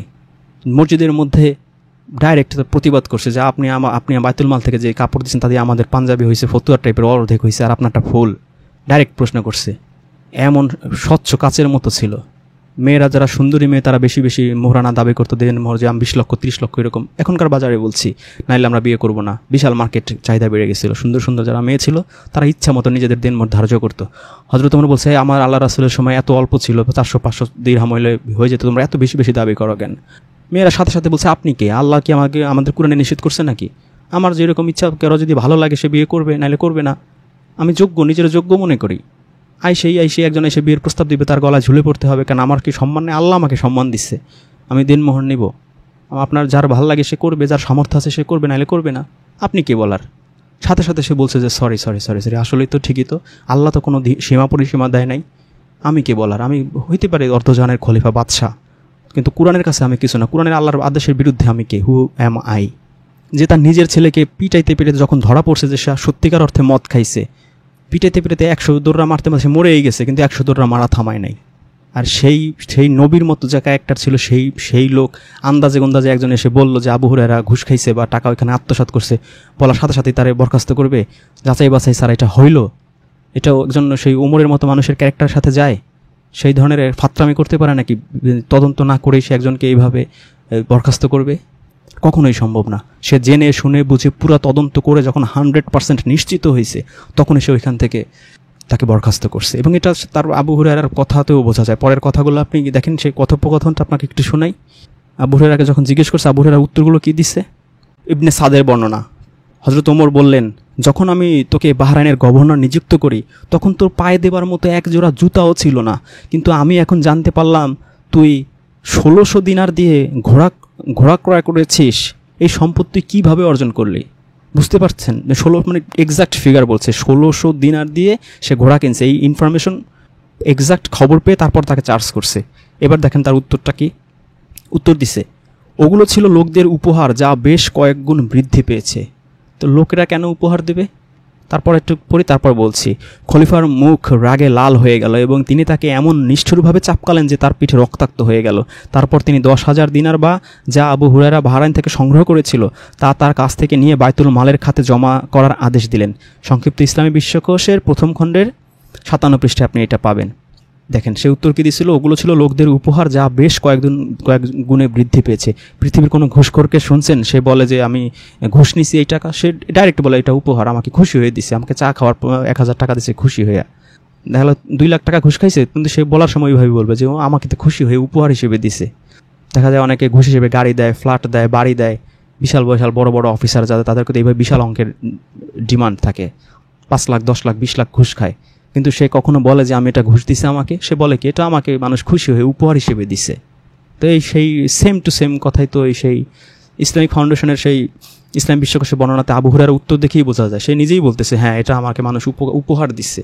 আর কি বলছে? কয়েক গুণ বৃদ্ধি পাইছে। উপহার কি সুদের উপর লাগাইছে? সুদের উপর টাকা লাগাইলে না বৃদ্ধি পায়, উপহার আবার কয়েক গুণ বৃদ্ধি পায় কীভাবে? আর এটা জায়েজ আছে? কোরআন বিরোধী কাজ কারবার। কোরআনে তো আল্লাহ বলে দিছে যে তোমরা বিচারকদের সেই খুশি করার জন্য, নিজের পক্ষে নেওয়ার জন্য কখনো তোমরা সেই ঘুষ উপহার উৎকোচতা কখনো অফার করবা না। এটা হইল কিছু? আর নিলেও সেটা বৃদ্ধি পাবে কিভাবে? আল্লাহ তো কি বলছে যে তারা তোমাকে জিজ্ঞেস করে তারা কতটুকু দান করবে, সাদগা করবে। তুমি বলে দাও প্রয়োজনের অতিরিক্ত সব দান করার অর্ডার কোরআন অনুযায়ী। সাহাবীরা নাকি পুরো 100% কোরআন মেনে চলছে, তাহলে ইনি কি সাহাবী না, ইনি কোরআন মানবে না? আল্লাহ কি বলছে? সূরা লাইলে 18 নম্বর বলছে কি যে তার সম্পদ দান করে জাকাতের উদ্দেশ্যে, আত্মশুদ্ধির উদ্দেশ্যে। বারবার ঘুরে ফিরে আল্লাহ শুধু দান করো, সাদকা করো, জাকাত করো, দান করো। শুধু সূরা বাকারা 107 নম্বর আয়াতে যে তার ভালো সম্পদের প্রতি ভালোবাসা থাকা সত্ত্বেও আত্মীয় স্বজন, এতিম, অসহায় মানুষকে দান করে, তারাই মুত্তাকি হয়ে যায়। দান সদকা মানুষ। হযরত আলীর লাইফ কি, সে রাত্রে ঘুমাইতে পারতো না, পকেটে 10 টাকা থাকলে তার ঘুম আসতো না, আর রাত্রে বের হয়ে যায় মানুষকে দান না করা পর্যন্ত তার ঘুম আসতো না। হযরত ওমরের একই ক্যারেক্টার, তার ঘুমাইতে পারতো না পকেটে 2 টাকা অতিরিক্ত থাকলে, সেখানে সে মানুষের উপহার পেয়ে সেটা আবার কয়েক গুণ বাড়ছে, সেটা দিয়ে 1600 দিনার দিয়ে তিনি ঘোড়া ক্রয় করছে। ফাজিলের ফাজিল, নিজেই কোরআন মানতো না, সে আসছে কোরআনের জ্ঞান দিতে আমাদেরকে। আবার মুহাদ্দিসরা তার পক্ষে কথা বলে, কেন পক্ষে তো কথা বলবেই, কারণ এই হযরত ওমর তো রিপিটাই তো হাদিস টাদিস উল্টাপাল্টা এরকম হাদিস বর্ণনা করতো। হযরত ওমর যা শুনে তাকে মার দিয়েছিল কয়েকবার। এই জন্য মুহাদ্দিসরা হযরত ওমরের উপর ক্ষিপ্তর কারণে হযরত ওমরের বিরুদ্ধে অনেক হাদিস পাবেন যে হযরত ওমরের এইরকম ওই করছে, সেই করছে, হ্যাং করছে, ত্যাং করছে। এই হযরত ওমরের উপর তারা ক্ষিপ্ত তো এই কারণে, ওই হযরত আবু হুরায়রা পিটাইছিল, উল্টাপাল্টা হাদিস বলে এই কারণে, সেদিকে আসছি সামনে। এবার দেখেন উনি কেন, কি কোন টাইপের মানুষ। দ্বিতীয় খলিফা ওমর রাদিয়াল্লাহু তদন্তের পর না কি বলছে, হযরত মুয়াবিয়ার শাসনামলে আবু হুরায়রা একাধিকবার মদিনার শাসক নিযুক্ত হয়েছিলেন। এই হচ্ছে আসল কাহিনী। মানে মুয়াবিয়ার শাসনামলে একাধিকবার শাসনকর্তা নিযুক্ত হয়েছিলেন। মুয়াবিয়া ওনাকে কেন শাসনকর্তা নিযুক্ত করছিলেন, এটা বোঝা খুবই ইম্পর্টেন্ট আমাদের জন্য। হযরত উমরের কাহিনীতে এতক্ষণ বললাম তিনি কোন টাইপের বাদশা ছিলেন, রাজা ছিলেন, খলিফা ছিলেন। সে হযরত আলীর মতো পকেটে 2 টাকা থাকলে সে ঘুমাইতে পারতো না, কারণ প্রয়োজনে অতিরিক্ত আল্লাহর অর্ডার, সব ব্যয় করে দিতে হবে, সব দান, মানে তাদের আত্মশুদ্ধি, তাদের এখনকার পীর উলিয়া উলিয়া দরবেশদের মতো আত্মশুদ্ধি, যে মোরাকাবা মোশাহেদা হুক্কুর জিকির ওই সব ফাজিলামি করতো না তারা। তাদের সূরা লাইলা 18 নম্বর আয়াত তারা আমল করতো। সেটা হচ্ছে যে সম্পদ ব্যয় করে দিতে হবে, সম্পদ ব্যয় করে দিয়েই আত্মশুদ্ধি অর্জন করতে হবে। কারণ এই সম্পদ থাকলেই মানুষের লোভ লালসা মোহ এগুলো সব আসে সম্পদ থাকার কারণে। আর সম্পদ যদি না থাকে, টাকা পয়সার প্রতি লোভ আসতে পারে, আসলেই আমি সব মানুষকে দিয়ে দেবো, এই ধরনের যদি একবার ব্রেনে সেট আপ হয়ে যায় তখন দুনিয়ার প্রতি তার মোহ আর থাকে না। এটাই হচ্ছে কোরআনের পদ্ধতিতে হচ্ছে তাসকিয়া নফস বেস্ট পদ্ধতি। এটা তাসকিয়া নফসের আলাদা আমার একটা ভিডিও আছে, দেখে নেবেন ডিটেলস জানতে হলে। তো হযরত আবু বকর এই টাইপের মানুষ ছিল। কিন্তু হযরত মুয়াবিয়া যখন হচ্ছে সবচেয়ে ভয়ঙ্কর অবস্থা মুসলিম বিশ্বের, হযরত আলী হচ্ছে বৈধ খলিফা। শিয়া সুন্নি বলেন আর মারেফত তরিকত সমস্ত ফিকহ শাস্ত্র অনুযায়ী একজন বৈধ খলিফার বিরুদ্ধে অস্ত্র তোলা হচ্ছে মৃত্যুদণ্ডের শাস্তিযোগ্য অপরাধ। সেইখানে হযরত আলী কেন হযরত ওসমানের হত্যার বিচার করে না, এই জন্য তার খিলাফতে অস্বীকার, তার বিরুদ্ধে যুদ্ধ ঘোষণা করছে হযরত মুয়াবিয়া গেল। তাহলে সে কি কাজ করছে, বিদ্রোহ করছে বৈধ খলিফার বিরুদ্ধে, মানে মৃত্যুদণ্ডের শাস্তিযোগ্য অপরাধ। মানে হযরত ওমর থাকলে তাকে সাথে সাথে ফাঁসি দিয়ে দিত। কার মৃত্যুর বদলা চাইতেছে, হত্যার বদলা হযরত ওসমান। হযরত ওসমান এত দরদি কেন, হযরত আবু বকর হযরত ওসমানের, হযরত আলীর কি হয় সেটা আপনাদের বুঝতে হবে। আমরা তো শুধু নামই জানি, ডিটেলস জানি না দেখে আমরা বুঝি না, আমাদের হুজুররা ঘোলা পানি খাওয়া এই কারণে। হযরত ওসমান হচ্ছে হযরত আলীর ভাইরা ভাই। হযরত আলী বিয়ে করছে আল্লাহ রাসূলের একটা মেয়ে, আর হযরত ওসমান বিয়ে করছে 2টা মেয়ে। ভাইরা ভাই, আপন ভাইরা ভাই, সে কত কাছের আত্মীয়, একেবারে নিকট আত্মীয়। এখনকার আপনার যদি ভাইরা ভাই থাকে, এমন কোনো ঈদ আছে যে আপনার ভাইরা ভাই শালি এদের সাথে আপনার দেখা হয় না? মানে ঘরের মানুষ, একেবারে সবচেয়ে কাছের মানুষ, দুজনেরই একই শ্বশুর আল্লাহ রাসূল। এত কাছের মানুষ, তার চেয়ে বেশি দরদি হয়ে গেছে হযরত আবু মুয়াবিয়ার। শুধু তাই না, ভাইরা ভাই এত আপনজন তাই না, যখন বিদ্রোহ হয়েছিল, বিদ্রোহ হয়তো যুক্তিসঙ্গত বিদ্রোহ ছিল। হযরত উসমান বয়স হয়ে গেছিল, বিভিন্ন সাহাবারা উল্টাপাল্টা বোঝাইতো। আবার ওই যে আরেকজন ছিল না তার, ওই যে জামাই বা ওই যে চাচাতো ভাই না খালাতো ভাই মারওয়ান, সে তো পরে খলিফা হয়েছিল সেই উমাইয়াদের। বৃদ্ধ হয়ে গেছে, বয়স হয়ে গেছে, তো এরা তো নবী রাসূল ছিল না। আল্লাহ তো ওইভাবে নবী রাসূলদের প্রোটেক্ট করে, যে ইউসুফ সূরা আছেন, আল্লাহ বলছিল যে ইউসুফ, আমি যদি আমার দয়া তোমার উপর না থাকলে তাহলে তুমি যাইতা, ধোকায় পড়ে যাইতা। মানে নবী রাসূলদের আল্লাহ আলাদাভাবে একটা প্রোটেক্ট করে, আলাদা প্রোটেকশন দেয়। কিন্তু অন্যান্য মানুষদের উপর তো এইভাবে প্রোটেকশন দেয় না। তারপরে তো নবী রাসূলদের অনেক ভুল ভ্রান্তি অনেক সময় হয়ে যায়। তো সেখানে হযরত ওসমান, সে যতই ভালো মানুষ হোক বা আল্লাহ হোক, সে বয়স হয়ে গেছে, শয়তানের ধোকায় পড়ে হোক বা সাহাবীরা উল্টাপাল্টা বোঝায় ব্রেন ওয়াশ করে, সেই মারওয়ান সে কী করছে, সেই তাও কাছের মানুষ, সে ইসলামের যে প্রথম মুরতাদ আব্দুল্লাহ ইবনে সাদ, যে আল্লাহ রাসূল তাকে মৃত্যুদণ্ড দিতে চাইছিল যখন মক্কা বিজয় করে, সে প্রথম মুরতাদ, ইসলাম ত্যাগ করছিল, ইসলাম গ্রহণ করে আবার পরে বলছে যে আল্লাহ রাসূলে বানায় সব ওহী, এগুলো নিজে নিজে লেখে, সব এগুলো কিসের আল্লাহর কাছ থেকে আসে। ইসলাম ছেড়ে দিয়েছিল। পরে মক্কা বিজয়ের পর আল্লাহ রাসূল সবাইকে বলছিল যে ওই মুখ 4 জনের ক্ষমা নাই, তার মধ্যে এই একজন আব্দুল্লাহ ইবনে সাদ। তো পরবর্তীতে হযরত ওসমান তারে নিয়ে আসছিল, আল্লাহ রাসূল বারবার 3-4 বার মুখ ঘুরাই নিছে, তাকে ক্ষমা করবে না, তার মৃত্যুদণ্ড ঘোষণা দিয়ে দিছে। পরে যখন নিয়ে আসছে ক্ষমা চায়, তখন আল্লাহ রাসূল সাহাবীদের বলতেছে যে, পরে যখন ক্ষমা করে দিছে 3-4 বার বলার পরে, তখন সাহাবীদের বলতেছে, তোমাদের মধ্যে একজনও ছিল না যে ওরে তোরে মেরে ফেলতা, কল্লা ফেলাই দিতা? তখন সাহাবীরা বলছে, আপনি আমাদের একটু ইশারা দিতেন। তো উনি বলছে যে কোনো নবীর পক্ষে শোভা পায় না যে তিনি ইশারা দিবেন। তো এই মুরতাদ এত ভালো ভালো সাহাবী আনসার মুহাজির যারা রক্ত দিয়ে জীবন দিয়ে কত কষ্ট বেদনা, হযরত বিলালের কাহিনী আমরা জানি, কত সাহাবীরা ছিল নিজের জীবনের ঝুঁকি নিয়ে কত কষ্ট দুঃখ বেদনা পেয়ে ইসলামকে টিকায় রাখছিল, ইসলামকে জয়যাত্রা উঠেছিল, সেইখানে তাদেরকে রেখে সেই মুরতাদের যে বানায় দিচ্ছে মিশরের গভর্নর। তারপরে হযরত আবু বকরের ছেলে মুহাম্মদ বিন আবু বকর, সে চাইছিল এখানে হইতে, সে যোগ্যও ছিল। তা হযরত উসমান বলছে ঠিক আছে, তাও তোমার পাঠায় বানাবো, যাও তুমি যাও, গেলে তোমার দিয়ে দেবো। দিয়ে পরবর্তী তবে সেই মারওয়ান আবার একটা চিঠি লিখে দিছে সেই রানিং সেই মুরতাদের যে প্রথম জীবনে যে মুরতাদ ছিল তার কাছে চিঠি লিখে দিছে যে এরা যাওয়ার, আবু বকরের ছেলে যাওয়ার সাথে সাথে এদের সব কটা মেরে ফেলবা। সিল দিয়ে দিচ্ছে হযরত ওসমান। ওসমান তো জানেও না। তো পথে ওরা কেমনে কেমনে আল্লাহর কি হুকুম ধরে ফেলছে, ধরে হযরত ওসমানের কাছে আসছে যে আপনি এগুলা এটা কেন করছেন, আমাদের বলছেন যাও, তোমাদের সে বানানো হইল গভর্নর, আবার পিছনে আবার এই চিঠি মারওয়ানের লেখা হইলো, আপনার সিল দেওয়া, এটা কি লিখছে? কয় আমি তো লিখি নাই। তো পরে সম্ভবত বের হয়েছে যে এটা মারওয়ান করছে। তো বলছে ঠিক আছে, আপনি এর বিচার করেন, না মারওয়ানরে আমাদের হাতে তুলে দেন, না বিচার করেন। 3-4টা এরকম অপশন দিচ্ছে, উনি একটাও মানবে না, বয়স হয়ে গেছে না, ওই ব্রেন ওয়াশ করছে কি আল্লাহ জানে, সে একটাও মানবে না। তখন তারা বাড়ি ঘেরাও করছে, 30-40 দিন সে মানবেই না। মানে কি এমন, মারওয়ানরে বাঁচাইতেই হবে, এইরকম একটা ফাজলামি কাজ করছে যে একটা মানুষকে খালি খেলে একজন মুসলিম সে গেলেই তাকে হত্যা করবে। খলিফা যেখানে অর্ডার দিছে যে হ্যাঁ আবু বকরের ছেলে হবে, হইতে পারবে না, তারা গেলেই মেরে ফেলে, এরকম একটা জঘন্য ষড়যন্ত্র করছে সেই মারওয়ান। তাকে বাঁচানোর জন্য উনি বিচার কিছু করে নাই, 30-40 দিন ঘেরাও করছে, তাও উনি বিচার করবে না, এমন ঘাটতারামি শুরু করছে। তারপরও হযরত আলী তার নিজের ছেলেদের হাসান হোসেন এদের সবাইকে পাঠিয়ে দিয়েছে, কারণ তার ভাইরা ভাই, তার আত্মীয় না, তার খালু, ওদের খালু না, হাসান হোসেনের তো খালু, আপন খালু, সবাই সেই বাড়িটারি পাহারা দিছে। এর মধ্যে যায় কীভাবে 30-40 মানুষ অধৈর্য হয়ে গেছে যে এই নিয়ে এত স্বজনপ্রীতি করে, সব জায়গায় ওনার বংশের সব নিজের ফ্যামিলির সব আত্মীয় স্বজন সব বড় বড় জায়গায় গভর্নর বানায় দিছে। উনি কোনো যে হযরত উমর যেমন মানুষের দেখতো, আধ্যাত্মিকতা দেখতো যে কে আল্লাহ আল্লাহ বেশি, সেগুলো সিলেক্ট করতো, উনি এগুলো করে না, মানুষ নাকশ হয়ে গেছে। কিন্তু উনি যে বয়স হওয়ার কারণে যে মানুষ এই সব ব্রেনওয়াশ করতো বা যেভাবেই হোক ওনার হইতেই পারে, যেমন আল্লাহ রাসূল নবী রাসূল ছিল না, করছে। কিন্তু উনি অনেক নরম মানুষ ছিল, হযরত ওসমান অনেক নরম মনের মানুষ ছিল। হয়তো ওই সাইসে আত্মীয় স্বজন এসে হয়তো কান্নাকাটি করে হাত পা ধরে বসতো যে হ্যাঁ এবার মাফ করে দেন, এই এখনকার জীবনে এখনকার সমাজে এরকম ঘটে আর কি, হয়তো এইভাবে কান্নাকাটি করে পড়তো দেখে হয়তো আত্মীয় স্বজনের পক্ষে যাইতো, তারপর মেরে ফেলছে। যাই হোক, তো এখানে তো হযরত আলীও মারতে বলে না, ইমাম হোসেনরা উল্টা পাঠাইছে তাকে বাঁচানোর জন্য, খালুরে বাঁচানোর জন্য। তাহলে সেইখানে মুয়াবিয়া এমন দরদি, মুয়াবিয়ারে আবার বানাইছে হতো সেই এই উসমানী। এই জন্য উমাইয়া একটা রান আছে না, এই মুয়াবিয়ার বাবা আবু সুফিয়ান সারা জীবন আল্লাহ রাসূলের সব দুশমনি করেছে। আবু জেহেল, আবু সুফিয়ান এরা হচ্ছে টপ টেরর ছিল এখানকার, সবচেয়ে প্রভাবশালী, সবচেয়ে সবচেয়ে পয়সাওয়ালা, সবচেয়ে কোটিপতি, সবচেয়ে প্রভাবশালী ব্যক্তি ছিল তারা। আল্লাহ রাসূলের সারা জীবন জ্বালাইছে এবং মেরেই ফেলতো, হিজরত না করলে তো মেরেই ফেলতো এই রাত্রে।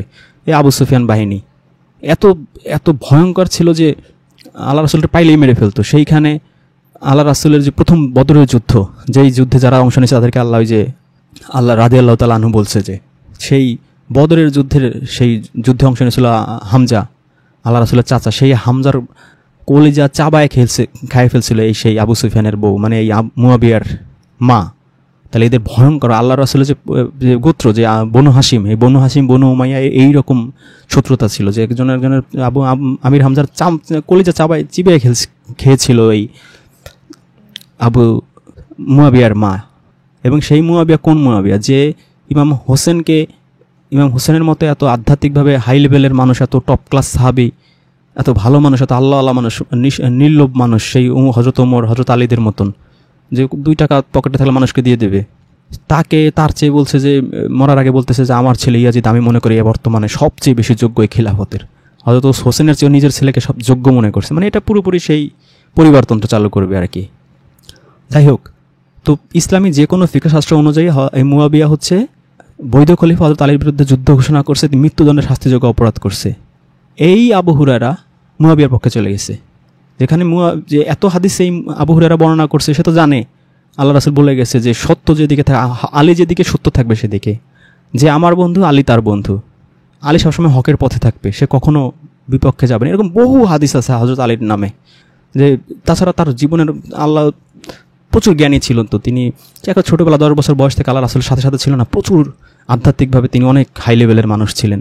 এবং যোদ্ধা হিসেবে কি ইসলামের বড় বড় যুদ্ধের বিজয় তার যে অবদানে হুজুরদের কাছ থেকে শুনেন, বিশাল বিশাল যুদ্ধে তার যে বীরত্ব, আসাদুল্লাহ যে আল্লাহর সিংহ, এইরকম বীরত্ব, এইরকম রক্ত জীবন দিছে কয়েকজন সাহাবী আছে এরকম, নামও তো বলতে পারবেন না, বিশাল বিশাল তার অবদান। তার যে চাচা আমির হামজা, মানে আর আসলে এই বনু হাশিম এই ফ্যামিলির তো সবচেয়ে বিশাল অবদান। এরা বনু উমাইয়া এরা কবে ইসলাম গ্রহণ করছে? সেই মক্কা বিজয়ের পরে আবু সুফিয়ান, মুয়াবিয়া এরা আসছে। তো জ্ঞানের দরজা, মানে জ্ঞানে আধ্যাত্মিকতার দিক থেকে টপ ক্লাস, সাহসিকতা, বীর বিক্রম, আসাদুল্লাহ আল্লাহর সিংহ, সর্বদিক থেকে এরা টপ ক্লাস ছিল এবং দুনিয়া বিমুখ মানুষ ছিল। যে পকেটে 2 টাকা থাকলে সেটা মানুষকে দান না করা পর্যন্ত এরা ঘুমাইতে পারতো না। এই ক্যাটাগরির আল্লাহওয়ালা মানুষ ছিল। তার পক্ষে না যায় এই আবু হুরায়রা গেছে মুয়াবিয়ার পক্ষে। কী লাভ হয়েছে? দরবারি আলেম, এই যে এখন দরবারি আলেম থাকে না, সরকারি আলেম আর কি, বিশাল অঙ্কের ভাতা পাওয়া যায়, সরকারি বিভিন্ন পোস্ট পজিশন দখল করা যায়। তো তাকে মদিনার গভর্নর বানায় দিয়েছে মুয়াবিয়া, কারণ যুদ্ধের সময় হয়তো তারই বিপক্ষে ছিল। তো এরা হচ্ছে এইভাবে হচ্ছে এই আবু হুরায়রা, এরা ছিল এই হজরত আলীর বিরোধী লোক এবং মুয়াবিয়ার পক্ষের লোক। সেই ফিতনার সময় যে এই যুগে যে যুদ্ধে 40, 50, 60 হাজার সাহাবি মৃত্যুবরণ করছে, সেই যুদ্ধে তিনি ছিলেন, এই আবু হুরায়রা ছিলেন মুয়াবিয়ার পক্ষে। অথচ তিনি নাকি আল্লাহ রাসূলের বিশাল সান্নিধ্যে ছিলেন, আল্লাহ রাসূলের হাজার হাজার লক্ষ লক্ষ হাদিস তিনি মুখস্থ করে ফেলেছিলেন। তাহলে তিনি জীবনে শোনেন নাই যে আল্লাহ রাসূল বলছে যে হক সত্য সবসময় আলীর পক্ষে থাকবে? আর তিনি নিজের কাছ থেকে দেখেন নাই যে এর নিজের জামাই হযরত মুহাম্মদ সাল্লাল্লাহু আলাইহি ওয়াসাল্লামের জামাই, তারপরে নাতিপুতির বাপ, আপন চাচাতো ভাই, বিশাল বিশাল যুদ্ধে তার অবদান, জ্ঞানের দরজা এত আধ্যাত্মিকভাবে হাই লেভেলের, তো নিজেও দেখছে, যেহেতু সেই আসাবে সুপ্পায় ছিল, কাছ থেকে দেখছে না, সেইখানে আলীর বিরুদ্ধে সে কীভাবে যায়? এই হাদিসগুলো সে কী এমন কী কিসের মুহাদ্দিস, যেই মুহাদ্দিসে আল্লাহ রাসূলের মুখ থেকে এত হাজার লক্ষ হাদিস নাকি সে মুখস্থ করছে? এই হাদিস সে হযরত আলী সম্পর্কে হাদিস শোনে নাই? অবশ্যই শুনছে। শুনে ওই যে দুনিয়ামুখী, আখিরাতমুখী তো এরা না, দুনিয়ার লাভ দরকার, সেই জন্যই মুয়াবিয়ার পক্ষে গেছে, যাই সেই মদিনার গভর্নর হিসেবে সিলেক্টেড হয়েছে, মানে দুনিয়া কামাইলো। এবং এই আবু হুরায়রা এই আল্লাহ রাসূলের বিরুদ্ধে সব জঘন্য বিভিন্ন চরিত্র হননকারী বহু হাদিস সে বর্ণনা করে গেছে। এবং শুধু আল্লাহ রাসূলের স্ত্রী পরিবার সম্পর্কে উল্টাপাল্টা হাদিস বলছে, শুনলে আপনার রক্ত গরম হয়ে যাবে। একটা হাদিস শোনাই আপনারে। মা আয়েশা আবু হুরায়রা বর্ণিত হাদিস শুধু অস্বীকারই করেননি, তিনি অনেকবারই আবু হুরায়রাকে বিতর্কিত করেছেন এবং বলেছেন আবু হুরায়রা এক মহা মিথ্যুক যে হাদিস জাল করে এবং তা নবীজির নামে চালিয়ে দেয়। ইবনে কুতায়বা, হাকিম শরীফ, জাহাবি শরীফ, মুসলিম শরীফে এই হাদিসটা আছে। ইবনে কুতায়বা তার কিতাবে আরও একটি ঘটনা উল্লেখ করেন যে মা আয়েশা হুরায়রাকে বললেন, তুমি এখন এমন সব হাদিস বলে বেড়াও যা আমরা তার নিকট কখনো শুনি নাই। মানে আল্লাহ রাসূলের মুখ থেকে আমরা জীবনে শুনলাম না, তার ঘরে থাকি, তার ঘর করি, তার স্ত্রী আমি, তুমি তোমার মুখ থেকে শুনেছি, কি এগুলো মানে কি? আবু হুরায়রাকে জবাব দিছে, দেখেন হযরত ওমরের যেরকম জবাব দিচ্ছিল না, যে মানুষ এসে আমাকে ভালোবেসে উপহার হিসেবে দিছে, সেই টাইপের জবাব আবু হুরায়রা জবাব দেয়, আয়েশা তুমি তো সব সময় আয়নার সম্মুখে দাঁড়িয়ে সাজগোজ করতে ব্যস্ত থাকতে, তুমি শুনবে কি করে? মানে কি ফাত্রা লোক! মানে এইভাবে একজন আল্লাহ রাসূলের স্ত্রী, যাদেরকে আল্লাহ বলছেন যে এদের স্ত্রীদের তোমরা মা বলে ডাকবে, তোমাদের মা, এত সম্মান দিছে আল্লাহ। অবশ্য হুমকিও দিছে যে এরা যদি বিপথে যায় তাহলে শাস্তি দ্বিগুণ। সাধারণ মুমিন নারীদের জন্য শাস্তি 1 গুণ, কিন্তু এরা যদি বিপথে যায় এদের শাস্তি দ্বিগুণ। কিন্তু আবার আল্লাহ এদের পুরস্কারও দ্বিগুণ ঘোষণা করছে। এখন এরা বিপথে গেছে না সুপথে গেছে সেটা তো আমার জানার দরকার নাই। আমাদের সবচেয়ে ইম্পর্টেন্ট হচ্ছে আল্লাহ বলছে যে এরা তো মুমিনদের হচ্ছে মা, তাহলে ইনি হচ্ছেন মুমিনদের মা। কতটা সম্মান আল্লাহ দিচ্ছে, এবং এদেরকে বিয়ে করা নিষিদ্ধ, তাহলে ডাবল সম্মান দিছে আল্লাহ। সেই সম্মানিত একজন নারীকে এসে বলতেছে যে তুমি তো সবসময় আয়নার সম্মুখে দাঁড়িয়ে সাজগোজ করতে ব্যস্ত থাকো। আল্লাহ রাসূলের স্ত্রী যে কতটা সম্মানিত করছে আল্লাহ, যে এদের দ্বিগুণ পুরস্কার দেয়া হবে আখিরাতে। এবং আল্লাহ পাক এই কথাও বলছে যে আল্লাহ পাক চান তাদেরকে পবিত্র করতে। পবিত্র করছেন কি করেন নাই, বা কী কী কাজ করলে পবিত্র করবেন সেটা অবশ্য আল্লাহ বলে দিছে। কিন্তু এইভাবে অপমান তুচ্ছতা ছিল করে একজন কথা বলতে পারে আয়েশা সম্পর্কে যে তুমি তো আয়নার সামনে দাঁড়িয়ে সাজগোজ করতে ব্যস্ত থাকবে, শুনবে কি করে? ফাত্রা। এবার মা আয়েশার কথাটা আরও সুন্দর হয়েছে, এই ফাত্রা লোকদের এইভাবেই উত্তর দিতে হয়, তা নাহলে এদের কানে ঢোকে না। ফাত্রা যে লোক এ তো বোঝাই যায় যে হযরত আলীর বিপক্ষে গিয়ে মুয়াবিয়ার পক্ষে সে যুদ্ধ করছে, বা তার দরবারি আলেমের খেতাব অর্জন করছে, সে ভোগবিলাসের জীবন কাটাইছে, শেষের জীবন। তুমি তো মা আয়েশা বলছেন, তুমি তো সেই যে কিনা সব সময় তার পেট আর খিদা নিয়েই ব্যস্ত থাকে, তোমার খিদা তোমাকে ব্যস্ত রাখে, আর তুমি খাবারের খোঁজে লোকদের পিছে তত্র দৌড়াদৌড়ি শুরু করো। ওদিকে তারা সাধারণত তোমাকে এড়িয়ে চলে বা তোমার কাছ থেকে দূরে সরে যায়। সবশেষে তুমি ফিরে আসো এবং আমার ঘরের সামনে দিয়ে যেতে থাকো। লোকেরা ভাবে তুমি উন্মত্ত আর তারা তোমার দিকে ধেয়ে যায়। মানে খুব ভদ্র ভাষায় বলছে যে তুমি তো একসময় পেটের ক্ষুধায় মানে শুধু মানুষের দূরে দূরে খয়রাতির মতো ফকিরের মতো ঘুরে বেড়াইতা, মানুষ তো তোমার এড়া চলে যাইতো, আর তুমি আর আমাকে বলতেছো আমি সাজগোজ নিয়ে ব্যস্ত থাকি। এই হচ্ছে আল্লাহ রাসূলের স্ত্রী এই আবু হুরায়রা সম্পর্কে এই মন্তব্য করছে। তাহলে এই যে পরবর্তী জীবনে এত ধনাঢ্য তিনি হলেন, দরবারি আলেম হলেন, এত টাকা পয়সার মালিক হলেন, যিনি দুর্দান্ত কপর দক্ষিণ চূড়ান্ত অলস ভিখারি ছিলেন, আর ওমরের শাসনামলে শাসনকর্তা হওয়ার পরে আঙুল ফুলে কলা গাছ হয়ে গেছে, বিয়ে শাদী করছে, সন্তানের বাপও হয়েছে। প্রশ্ন জাগে যে এরকম কপর দক্ষিণ ভব ঘুরে অন্যের ঘরের ঘিয়ের শূন্য পাত্র চেটে খাওয়া আবু হুরায়রা এত ধন সম্পত্তি কীভাবে কোথা থেকে পেল? তার কোনো ইতিহাসই রচিত হয়নি। সুতরাং ওমরের সময় যে আত্মসাতের অভিযোগ, এটা 100% সত্য, এবং সে ওরকম ফাত্রা লোক ছিল না হযরত ওমর। এবার উনি শুধু মা আয়েশা সম্পর্কে না, সাহাবীদের সম্পর্কে কি বলছেন? যে হাদিসটা বললাম যে বুখারী শরীফের 2047 নম্বর হাদিস, যে সাহাবীরা মুহাজির ও আনসারদের কি হলো, তারা তো আল্লাহর রাসূল সাল্লাল্লাহু আলাইহি ওয়াসাল্লাম সম্পর্কে এত হাদিস বর্ণনা করে না। আমার মুহাজির ভাইয়েরা বাজারে ক্রয় বিক্রয়ে ব্যস্ত থাকতো, আর আমি কোনো প্রকারে আমার পেটের চাহিদা মিটিয়ে আল্লাহ রাসূল সাল্লাল্লাহু আলাইহি ওয়াসাল্লামের নিকটে পড়ে থাকতাম। তারা যখন অনুপস্থিত থাকতো আমি তখন উপস্থিত থাকতাম, তারা যা ভুলে যেত আমি তা মুখস্থ করতাম। আর আমার আনসার ভাইয়েরা নিজেদের ক্ষেত খামারে ব্যস্ত থাকতেন। ফাজিলের ফাজিল। আনসার ভাইরা মুহাজির ভাইরা ক্ষেত খামারে ব্যবসা বাণিজ্যে ব্যস্ত থাকবে না? আল্লাহ কি বলছে? আল্লাহ তো বলছেই যে নামাজের পরে তোমরা জীবিকার অন্বেষণে বেরিয়ে যাও। মানুষ তাই পায়, যার চেষ্টা করে। মানুষকে আল্লাহ পরিশ্রমী হইতে বলছে, কাজকর্মিত করবে। মানুষকে কি আল্লাহ ভাদাইম্যা হইতে বলছে?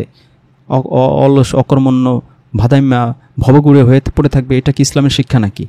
সে নিজে এই ভাদাইম্যা ছিল, আর কী ধরনের খোঁচামার্কা কথাবার্তা, যে তারা বাজারে ব্যস্ত, ক্ষেত খামারে ব্যস্ত, বাজার করা, ক্ষেত খামার করা, ব্যবসা বাণিজ্যে ব্যস্ত। তো ব্যবসা বাণিজ্য আল্লাহ রাসূল করে নাই? খাদিজার ব্যবসা বাণিজ্য সবকে দেখছে। কোন নবী রাসূল ছিল এরকম যে কাজকর্ম না করে ভাদাইম্যার মতো ঘুরতো? এটা কি নবীদের শিক্ষা নাকি, না সাহাবীদের শিক্ষা? কোনো সাহাবীরাও তো এরকম ছিল না। সেখানে নিজে তো ছিল ভাদাইম্যা, আর অন্যান্য সাহাবীদের নামে টিটকারিমূলক কথাবার্তা বলতেছে যে তারা বাজার, সেগুলো তো বাজারে ক্রয় বিক্রয়, বেচা কেনা, ক্ষেত খামারে কাজ, এটাই তো ইসলামের শিক্ষা। মানুষ পরিশ্রমী হবে আর আল্লাহর সাধনা করবে। কখন? আল্লাহর নির্দিষ্ট সময় দিয়েছে, যে নির্দিষ্ট সময়ে সালাত আদায় করা ফরজ। নির্দিষ্ট সময় আল্লাহ কেন দিল? আল্লাহ তো বলতে পারে 24 ঘন্টা করবা না। আল্লাহ তো জানে যে আমার বান্দারা এরকম পরিশ্রমী থাকবে। সূরা মুজাম্মিল আল্লাহ রাসূলকে বলছে যে আপনি তো দিনে কর্মব্যস্ত থাকেন। তো মানুষ তো পরিশ্রমী হইতে হবে। এটা তো আল্লাহর শিক্ষা, রাসূলের শিক্ষা। রাসূলের শিক্ষাই আল্লাহর শিক্ষা। আরেকটা বিখ্যাত হাদিস আছে, সেটার জন্য হযরত ওমর তারে মারছিল, কিন্তু যেইভাবে প্রেজেন্ট করে আপনার কাছে হুজুর, আপনি শুনলে মূল রহস্যটা ধরতে পারবেন না। এটাও মিশকাত শরীফে আছে, মুসলিম শরীফে আছে এই হাদিস, যে মৃত্যুর আগে মাত্র একবার যে ব্যক্তি লা ইলাহা ইল্লাল্লাহ পড়বে সে জান্নাতে যাবে। এই হাদিস আল্লাহ রাসূলের নামে সে চালাইছে, যে আল্লাহ রাসূল বলছে যে এটা। তখন সে আল্লাহ রাসূল তাকে দুইটা জুতা দিছে, সেই জুতা সাক্ষী হিসেবে তিনি নিয়ে গেছে। হযরত ওমর যখনই শুনছে, শোনার সাথে সাথে তিনি তাকে মারি শুরু করছে। পরে আল্লাহ রাসূলের সামনে আসছে, আল্লাহ রাসূল বলছে যে হ্যাঁ, আমি তো তার এই হাদিস শিক্ষা দিছি। ও হযরত ওমর বলছে যে আল্লাহ রাসূল, এরকম যদি আপনি বলেন যে ব্যক্তি লা ইলাহা ইল্লাল্লাহ পড়বে সে তো বেহেশতে চলে যাবে, তাহলে মানুষ কি আর আমল করবে? তখন আল্লাহ রাসূল বলছে, ঠিক আছে হযরত আবু হুরায়রা, তুমি যা বলছো আর কাউরে বইলো না। এইটার মধ্যে, হাদিসটার মধ্যে কূটনীতি দেখেন। এই হাদিসকে আল্লাহ রাসূল বলতে পারে? বলতেই পারে না। যে ব্যক্তি লা ইলাহা ইল্লাল্লাহ বলবে, বা যে ব্যক্তি মৃত্যুর আগে লা ইলাহা ইল্লাল্লাহ বলবে, সে বেহেশতে যাবে। এটা কীভাবে? তাতে ফেরাউনও বেহেশতে যাবে। কোরআনে তো আল্লাহ বলছে যে ফেরাউন বলছে না, মৃত্যুর সময় আমি এখন আল্লাহর মুসলিম হইলাম, আমি এখন ইসলাম গ্রহণ করলাম, আমি আল্লাহরে মেনে নিলাম। তো সে যে কালেমা পড়লো, সে আল্লাহকে মেনে নিল। আল্লাহ কি বলছে? উত্তর দিছে যে মরার সময় বলছে লা ইলাহা ইল্লাল্লাহ, তুমি তো বেহেশতে চলে যাবে। আল্লাহ তো এই কথা বলেন। আল্লাহ বলছে এখন তুমি আমার প্রতি ঈমান আনলা। এইটা যে আল্লাহ কোরআনে এই আয়াতটা উল্লেখ কেন করছে, এটা কি দরকার ছিল?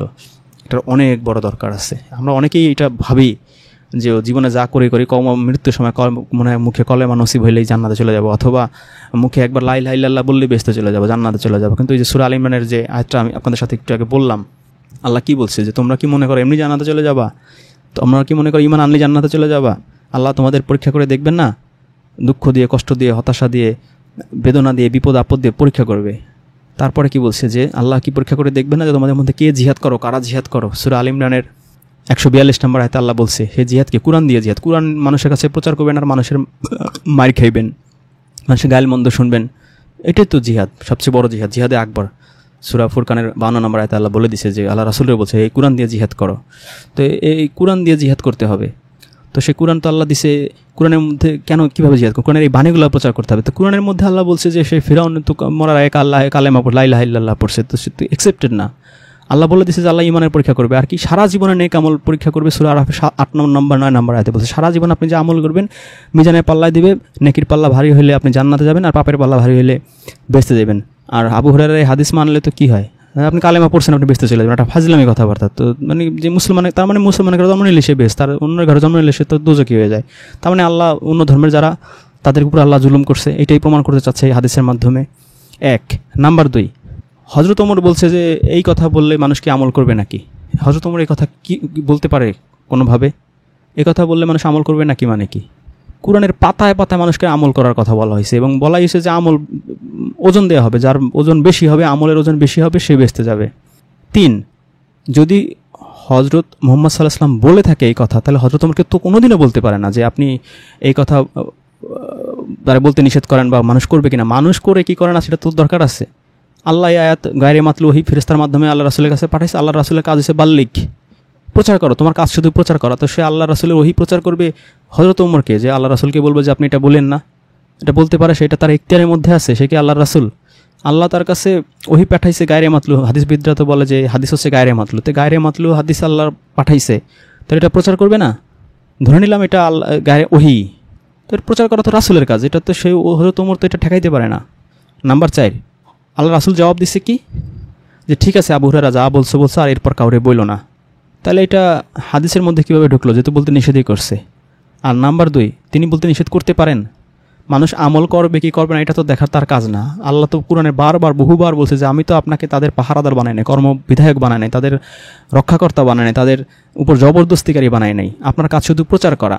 আল্লাহ কারে ক্ষমা করবে, কারে লা ইলাহা বললে ছাড়বে আর কারে ছাড়বে না, এটা তো আল্লাহর ফ্যাক্ট। আল্লাহ ওহী নাজিল করছে, বলতে সে বাধ্য, আল্লাহ রাসূল তাই সে বলতে বাধ্য, এটাই তার কাজ। তার নাম রাসূল। রাসূল মানেই হচ্ছে বার্তাবাহক, সে পৌঁছায় দিবে, বার্তা বলবেই, এটাই তার হচ্ছে ডেজিগনেশন অনুযায়ী, এইটাই তার হচ্ছে মেইন কাজ। তাহলে সে কি আরেকজন উমর বললেন না আর সে সাথে সাথে বলবে আচ্ছা বললো না, এটা হইলো কিছু? এটা তো ওই সিস্টেমটার মধ্যেই যায় না।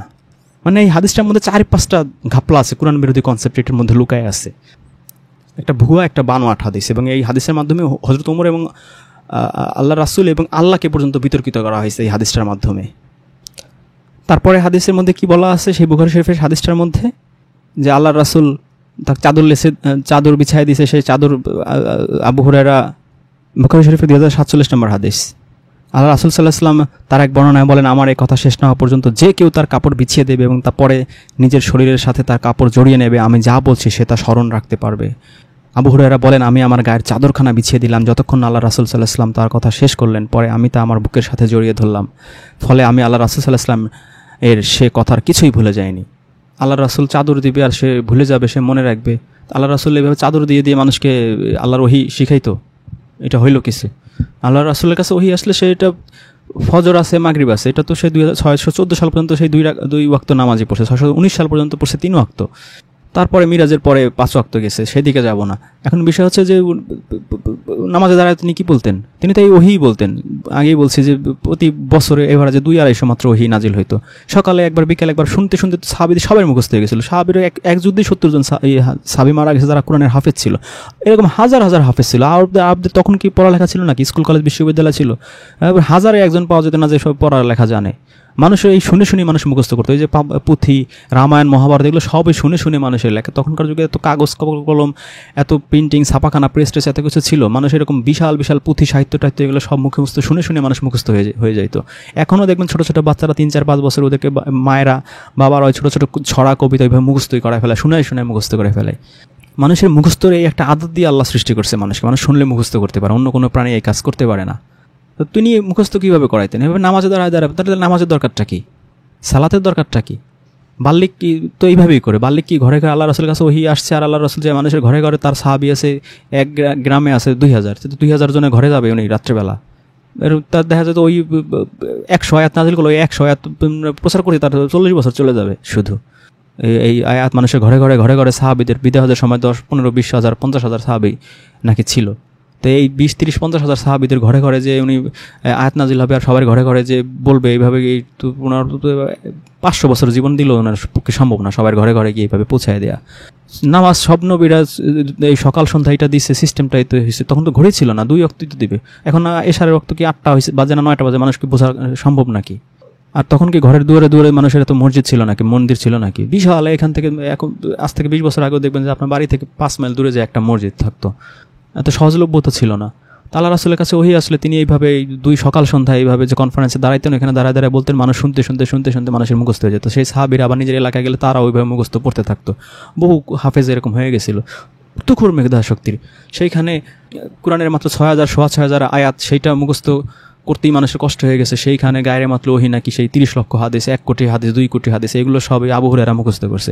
6,000 হাদিস কোরআনের আয়াত মুখস্থ রাখতে পারে না এখনকার হাফেজেরা, তাদের জান বের হয়ে যায় সকাল সন্ধ্যা, সপ্তাহের আগা মাথা এগুলো রিভিশন দেওয়া লাগে।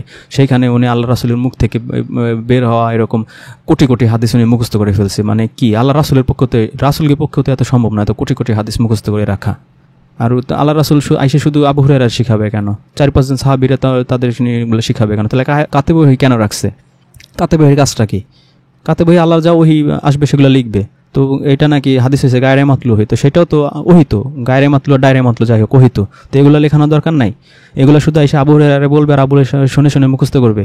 এটা হইলো কিছু? এত কোটি কোটি হাদিস কি মানুষের পক্ষে মুখস্থ করা সম্ভব নাকি? মানুষ কি রোবট? তখন কাগজ ছিল না, কলম ছিল না, কিছু লিখতো না। উনি বলতেছি কি আমি শুনে শুনে মুখস্থ করে ফেলতাম। বিশাল বিশাল এক এক হাদিস, তাই 3 পাতা 4 পাতা 5 পাতা উনি শুনে একবার শুনে উনি মুখস্থ করে ফেলছে। মানে ঈশ্বরচন্দ্র বিদ্যাসাগর হয়ে গেছে। হইল কিছু এটা? ওমরের ঘটনা দেখেন। মাহমুদ আবু রওয়া বলেন, রাসূল জীবিতকালের হুরায়রা এমন একটি হাদিস বর্ণনা করেন, আমি বললাম, ও রাসূলুল্লাহ, আমি আপনার এমন অনেক হাদিসে শুনেছি যেগুলো আমি ভুলতে বসেছি। তিনি বলেন, আত্মাকে প্রসারিত করো। তিনি সৃষ্টি করেছেন আসমান ও জমিন এবং যাবতীয় সৃষ্টি 7 দিনে। যখন ওমর এ সম্পর্কে জানতে পারলেন তখন তিনি তাকে ডেকে নিয়ে ওই হাদিসটি পুনরায় বর্ণনা করতে বললেন। সেটি শোনার পর ওমর তাকে চাবুক মারতে মারতে কঠোর স্বরে বললেন, এটা কিভাবে হতে পারে যখন আল্লাহ নিজেই বলেছে এসব করা হয়েছিল 6 দিনে? কোরআনে আল্লাহ বলছেন যে সব কিছু 6 দিনে তিনি সৃষ্টি করেছেন, আর তুই তার রাসূলের নামে বলে বেড়াচ্ছিস নাকি 7 দিনে সৃষ্টি করছে। তখন আবু হুরায়রা নরম সুরে বললেন, হয়তো আমি এটা শুনেছি কাব আল আহবারের কাছ থেকে। এই কাব আল আহবার আরেক প্লেয়ার, ইনি ইহুদি থেকে খ্রিস্টান মুসলিম হয়েছিল। এই কাব আল আহবার নিয়েও আপনাদের জানা দরকার আছে যে ইসলামের বিরুদ্ধে যে কীভাবে ষড়যন্ত্র হয়েছে এবং মুসলিম জাতিকে কীভাবে পঙ্গু করা হয়েছে, কত শত বছরের ইহুদি খ্রিস্টানদের প্ল্যান, মাস্টার প্ল্যান, এটা এই কাব আল আহবার শুনলে তখন আরও ভালোভাবে বুঝতে পারবেন। তিনি বললেন, হুরায়রা নরম সুরে বললেন, হয়তো আমি এটা শুনেছি কাব আল আহবারের কাছ থেকে। ওমর বললেন, যেহেতু তুই নবীজির হাদিস আর এবং কাব আল আহবার কি বলে এই 2টা হাদিসের মধ্যে পার্থক্যই করতে পারিস না, সুতরাং অবশ্যই তোর কোনো কিছু একেবারেই বর্ণনা করা উচিত না। তাহলে ভাবেন সে কোনটা যে নবী বলছে আর কোনটা কাব আল আহবার বলছে, এই ডিফারেন্সিয়েটই করতো। আর কাব আল আহবার তো আগে ইহুদি ছিল, সে হয়তো ইহুদির আওয়াজ থেকে সে কাহিনী একটা মেরে দিয়েছে, সেটা উনি হুবহু কপি পেস্ট করছে আল্লাহ রাসূলের নাম দিয়ে, কারণ আল্লাহ রাসূলের নাম না বললে তো পাবলিক খাবে না। এবারে দেখেন মুস্তাদরাকে হাকিমের একটা হাদিস দেখেন। আবু হুরায়রা বর্ণিত, আমি ওসমানের স্ত্রী নবী কন্যা রুকায়ের গৃহে প্রবেশ করলাম। তার হাতে একটা চিরুনি ছিল। তিনি বললেন, নবীজি এই তো এখান থেকে গেলেন। আমি তার চুল আঁচড়ে দিলাম। তিনি আমাকে জিজ্ঞেস করলেন, আবু আবদুল্লাহ মানে ওসমানকে কেমন দেখেছো? আমি বললাম, ভালোই। তিনি বললেন, আকীদায় সে আমার কাছাকাছি, তাকে সম্মান করো। এবার ভাবেন, রুকাইয়া মারা যায় আবু হুরায়রার ইসলাম গ্রহণের পূর্বে, অথচ তিনি রুকাইয়ার গৃহে কি ঘটছে সেই কাহিনী তিনি বর্ণনা করছেন হাদিস হিসাবে। মানে কি মিথ্যা হাদিস। বুখারী শরীফের একটা হাদিস 2য় খণ্ডের 149 নম্বর হাদিস। আবু হুরায়রা থেকে বর্ণিত, নবী সাল্লাল্লাহু আলাইহি ওয়াসাল্লাম বলেন, একটা বিড়ালের কারণে এক স্ত্রীলোক দোজখবাসী হবে। সে তাকে বেঁধে রেখেছিল, তাকে খেতে দেয়নি, এমনকি জমিনে চড়ে ফিরে পোকামাকড় খাবার সুযোগও দেয়নি। এটা আল্লাহ রাসূল বলতে পারে? এটা হয়? একটা বিড়ালের কারণে স্ত্রীলোক দোজখবাসী হবে? তা আল্লাহ মিজান দিছে কেন? সূরা আরাফে 7-8 নম্বর আয়াতে আল্লাহ যে বলছে যে পাপ আর পুণ্যের ওজন করবে, যার পাপ সওয়াবের পরিমাণ বেশি হবে। তো একটা মাত্র পাপ করলেই সে আল্লাহ যে বিড়ালের বেঁধে রাখছে, একটা পাপের কারণে মানুষকে দোজখে নিয়ে যাবে, তাহলে মিজানের কাজটা কি? তাহলে তো মিজানের কথা আল্লাহ কি ভুয়া থিওরি দিছে নাকি? সূরা আরাফের 7 নম্বর 8 নম্বর আয়াতটা কি ভুল? মানে এই পুরো কোরআন বিরোধী একটা হাদিস। আল্লাহ বলছে কি আর এই হাদিসের মধ্যে বলতেছে কি? একটা পাপ করলে মানে সেটা তো সেই ইবলিসের মধ্যে হয়ে গেল। ইবলিস একটা পাপ করছে, সে বিতাড়িত অভিশপ্ত হয়ে গেছে। তো এখন ওই সেই মহিলা একটা মাত্র পাপ করছে, তারও সকল আমল শেষ, সে দোজখবাসী হয়ে যাবে শুধু বিড়ালের কারণে। নিজে ছিল এক বিড়ালের পিতা, আরেকজন এক মহিলার এই বিড়ালের, ওই জন্যই মনে হয় যে বিড়াল নিয়ে বলছে যে বিড়ালের কারণে দোজখবাসী হবে। নিজের নাম তো বিড়ালের পিতা ছিল, এই জন্য ওই যে সেই বিড়ালের বেঁধে রাখছে দেখে তাকে সে দোজখবাসী বানানোর হাদিস একটা মেরে দিচ্ছে। বিড়াল প্রেমী লোক। সব কোরআন বিরোধী হাদিস। মানুষের ঈমান আমল ধ্বংস করার জন্য এসব হাদিস বানানো হয়েছে। বুখারী শরীফের 102 নম্বর হাদিস, হামলে শরীফের 4 নম্বর অধ্যায় 86 নম্বর হাদিস। কি হাদিস? কোনো নামাজরত ব্যক্তির সম্মুখ দিয়ে যদি কোনো বানর, কোনো কালো কুকুর বা কোনো মহিলা গমন করে তবে ওই ব্যক্তির নামাজ হবে না। এটা হইলো? এটা কোনো হাদিস হইলো? এটা আল্লাহ রাসূল বলতে পারে?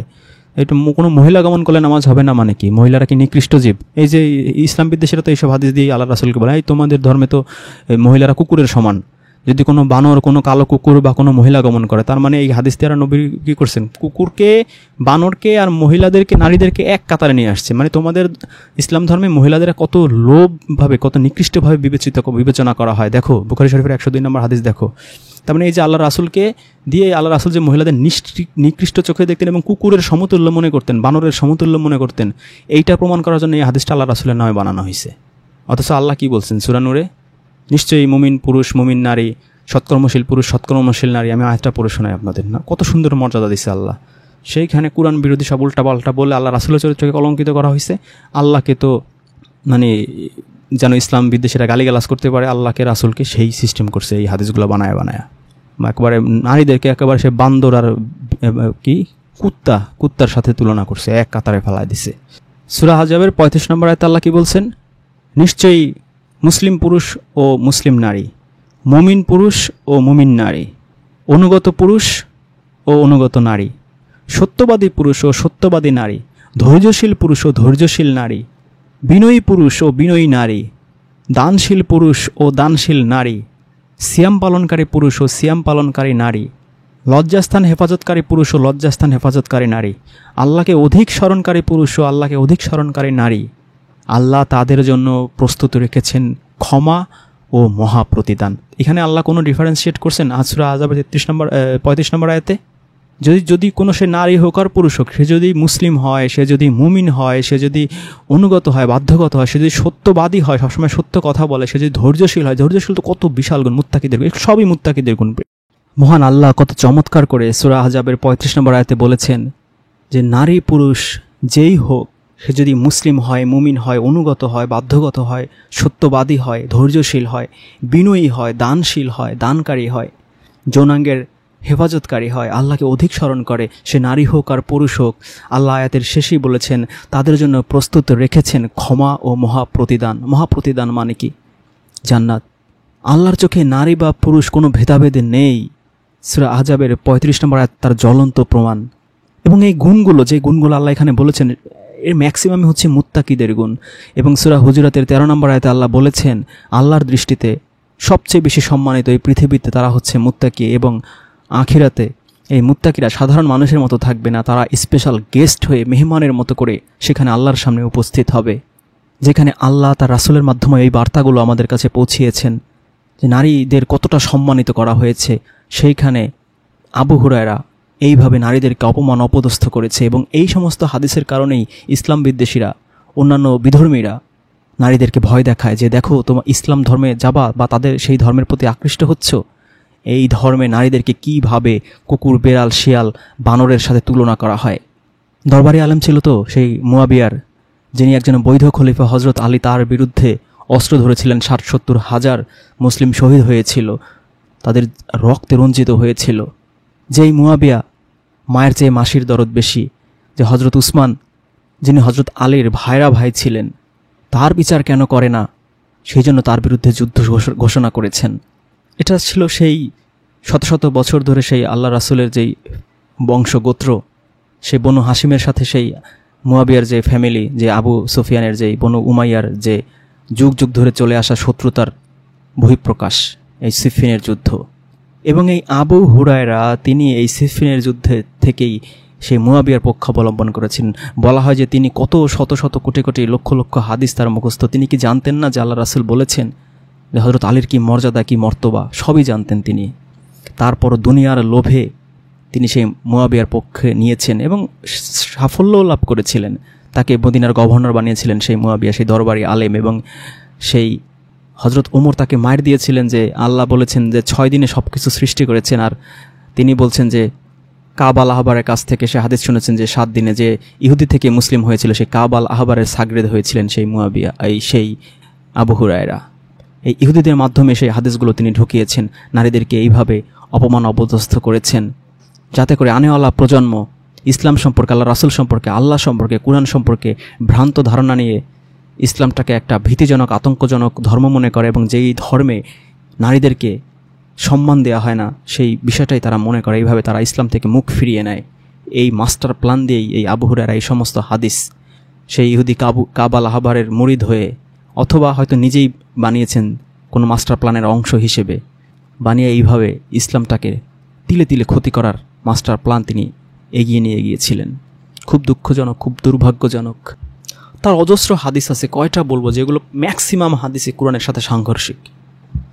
এবং তার উপর সবাই ক্ষিপ্ত ছিল। হাদিসের বইতেই পাতায় পাতায় আছে। আপনি মা আয়েশাকে বলে আপনি তো সাজুগুজু নিয়ে ব্যস্ত থাকেন, যেখানে আল্লাহ ঘোষণা দিয়েছেন যে আল্লাহ রাসূলের স্ত্রীরা হচ্ছে তোমাদের মা, মুমিনদের মা, তাকে এইভাবে টিটকারি করে তুচ্ছ তাচ্ছিল্য করে কথা বলতে তার একটুও বিবেকে বিধল না। মুসা নবী, যাই নবীর কথা আল্লাহ 136 বার পবিত্র কোরআনে উল্লেখ করেছেন, অসংখ্য কাহিনী তার জীবনের আমাদের বর্ণনা করেছেন শিক্ষার জন্য, সে মুসা নবী নিয়ে তিনি এমন অশ্লীল হাদিস বানিয়েছেন, আল্লাহ রাসূলের নামে চালিয়ে দিয়েছেন। কারণ আল্লাহ রাসূলের নাম ইউজ না করলে তো আর এটা মার্কেটে চলবে না, মার্কেটে কেউ খাবে না। বুখারী শরীফের 275 নম্বর হাদিস। আবু হুরায়রা বলেন, নবীজি বলেন, বনী ইসরাঈলীরা নগ্ন হয়ে একে অপরের সম্মুখে গোসল করত, কিন্তু মুসা গোসল করতেন একাকী। এতে লোকেরা বলাবলি করতো, আল্লাহর কসম মুসা একশিরা রোগের কারণে আমাদের সাথে গোসল করেন না। একবার মুসা একটা পাথরের ওপর তার কাপড় রেখে গোসল করেছিলেন, পাথরটা তার কাপড় নিয়ে চলতে শুরু করলো। তখনও মুসা আমার কাপড় বলে তার পেছনে পেছনে ছুটলেন। এদিকে বনী ইসরাঈলীরা মুসার দিকে তাকালো, তখন তারা বলল, আল্লাহর কসম মুসার কোনো রোগ নেই। মুসা পাথর থেকে তার কাপড় নিয়ে পড়লেন এবং পাথরটাকে পেটাতে শুরু করলেন। আবু হুরায়রা বলেন, আল্লাহর কসম পাথরটাকে 6 কিংবা 7টা পিটুনির দাগ পড়ে রইল। কল্পনা করেন, আদিম যুগের মানুষরা পর্যন্ত উলঙ্গ হয়ে ন্যাংটা হয়ে গোসল করতো না, সেইখানে এই হাদিস বানানো হয়েছে, যেখানে নবী উপস্থিত, আল্লাহর এত অন্যতম একজন মর্যাদা সম্পন্ন একজন নবী, সেই মুসা নবী, তার উপস্থিত, তাকে তিনি বোঝালো যে নবীরা কি শিক্ষা দিয়েছে তার উম্মতদের, তার সাহাবীদের, যে তারা সেই আদিম যুগের মানুষের মতো ন্যাংটা হয়ে গোসল করে, এবং তারা কি নবী সম্পর্কে তারা কি তুচ্ছ মূল্যায়ন করতো, তারা যে মুসা নবীর একশিরা রোগ আছে, যৌন রোগ আছে, তার কি অশ্লীল, শুনতেও কেমন ঘৃণা লাগে। মুসা নবীকে এইভাবে ছোট করা হয়েছে। শুধু তাই না, সুপারম্যান টাইপের কথাবার্তা এখানে বলা হয়েছে। পাথরের উপর কাপড় রেখে গোসল করছেন আর পাথর কাপড় নিয়ে চলে গেছে, এটা হইল কিছু? পাথর কাপড় নিয়ে চলে যায়, পাথর কি গরু না ছাগল যে কাপড় নিয়ে চলে যাবে? গাঁজাখুরি হাদিস যাকে বলে। আবার মুসা তার পিছে পিছে দৌড়াইছে, আবার সেই পাথরকে পিটানো শুরু করছে মুসা নবী। বাচ্চারা যেরকম হয় না, বাচ্চারা ছোটবেলা নিচে পড়ে গেলে কি করে, বাবা মা সেই মেঝের উপরে পিটান দেয়, এই মারছি মারছি মারছি, শিশু সুলভ একটা কাহিনী বর্ণনা করলো। উনি পাথরটাকে ধরে পিটাইছে, তার কওমেরা ন্যাংটা হয়ে গোসল করতো, সেই সাহাবীরা নবী উপস্থিত, সেই নবীর কাছ থেকে তারা কি শিক্ষা পেল? নবী তাদেরকে সভ্য বানাতে পারে নাই, আল্লাহর কালাম দিয়েও মানুষকে সামান্যতম ভদ্রতা জ্ঞানটুকু শিখাইতে পারে না, তারা ন্যাংটা হয়ে আদিম যুগের মানুষের মতো গোসল করতো। নবীও সেই ন্যাংটা হয়ে গোসল করতো, আবার তার কাপড় পাথর নিয়ে যাইতো, তার পিছনে পেছনে দৌড়ে তারপর পাথরকে সে পিটাইতো। সব আজব, সপ্তাশ্চর্যের মতো আজব এবং অশ্লীল, এবং একজন নবীদের সঙ্গী সাথীদের আদিম যুগের সেই ন্যাংটা মানুষের মতো গোসল করতে, এগুলো প্রমাণ করার জন্য এই ধরনের হাদিস রচনা করেছে। আবার তিনি হাদিস বলেন যে আল্লাহ রাসূল বলেছেন তুমি কখনো কিছু ভুলবে না, সে দোয়া করে দিয়েছেন চাদর গায়ে দেওয়া। তো উনি 6টা মাইট দিচ্ছে না 7টা দিছে পাথরকে, সেটা উনি বলতে পারতেছেন না। অজস্র হাদিস, এরকম বললে বহু লম্বা হয়ে যাবে ভিডিও। আল্লাহ পাক আমাদের সকলকে বোঝার তৌফিক দান করুক, এবং এই লাহুয়াল হাদিসের খপ্পর থেকে বেঁচে আহসানাল হাদিস আল্লাহর রজ্জুকে শক্তভাবে আঁকড়ে ধরার তৌফিক দান করুক। আলহামদুলিল্লাহি রাব্বিল আলামিন।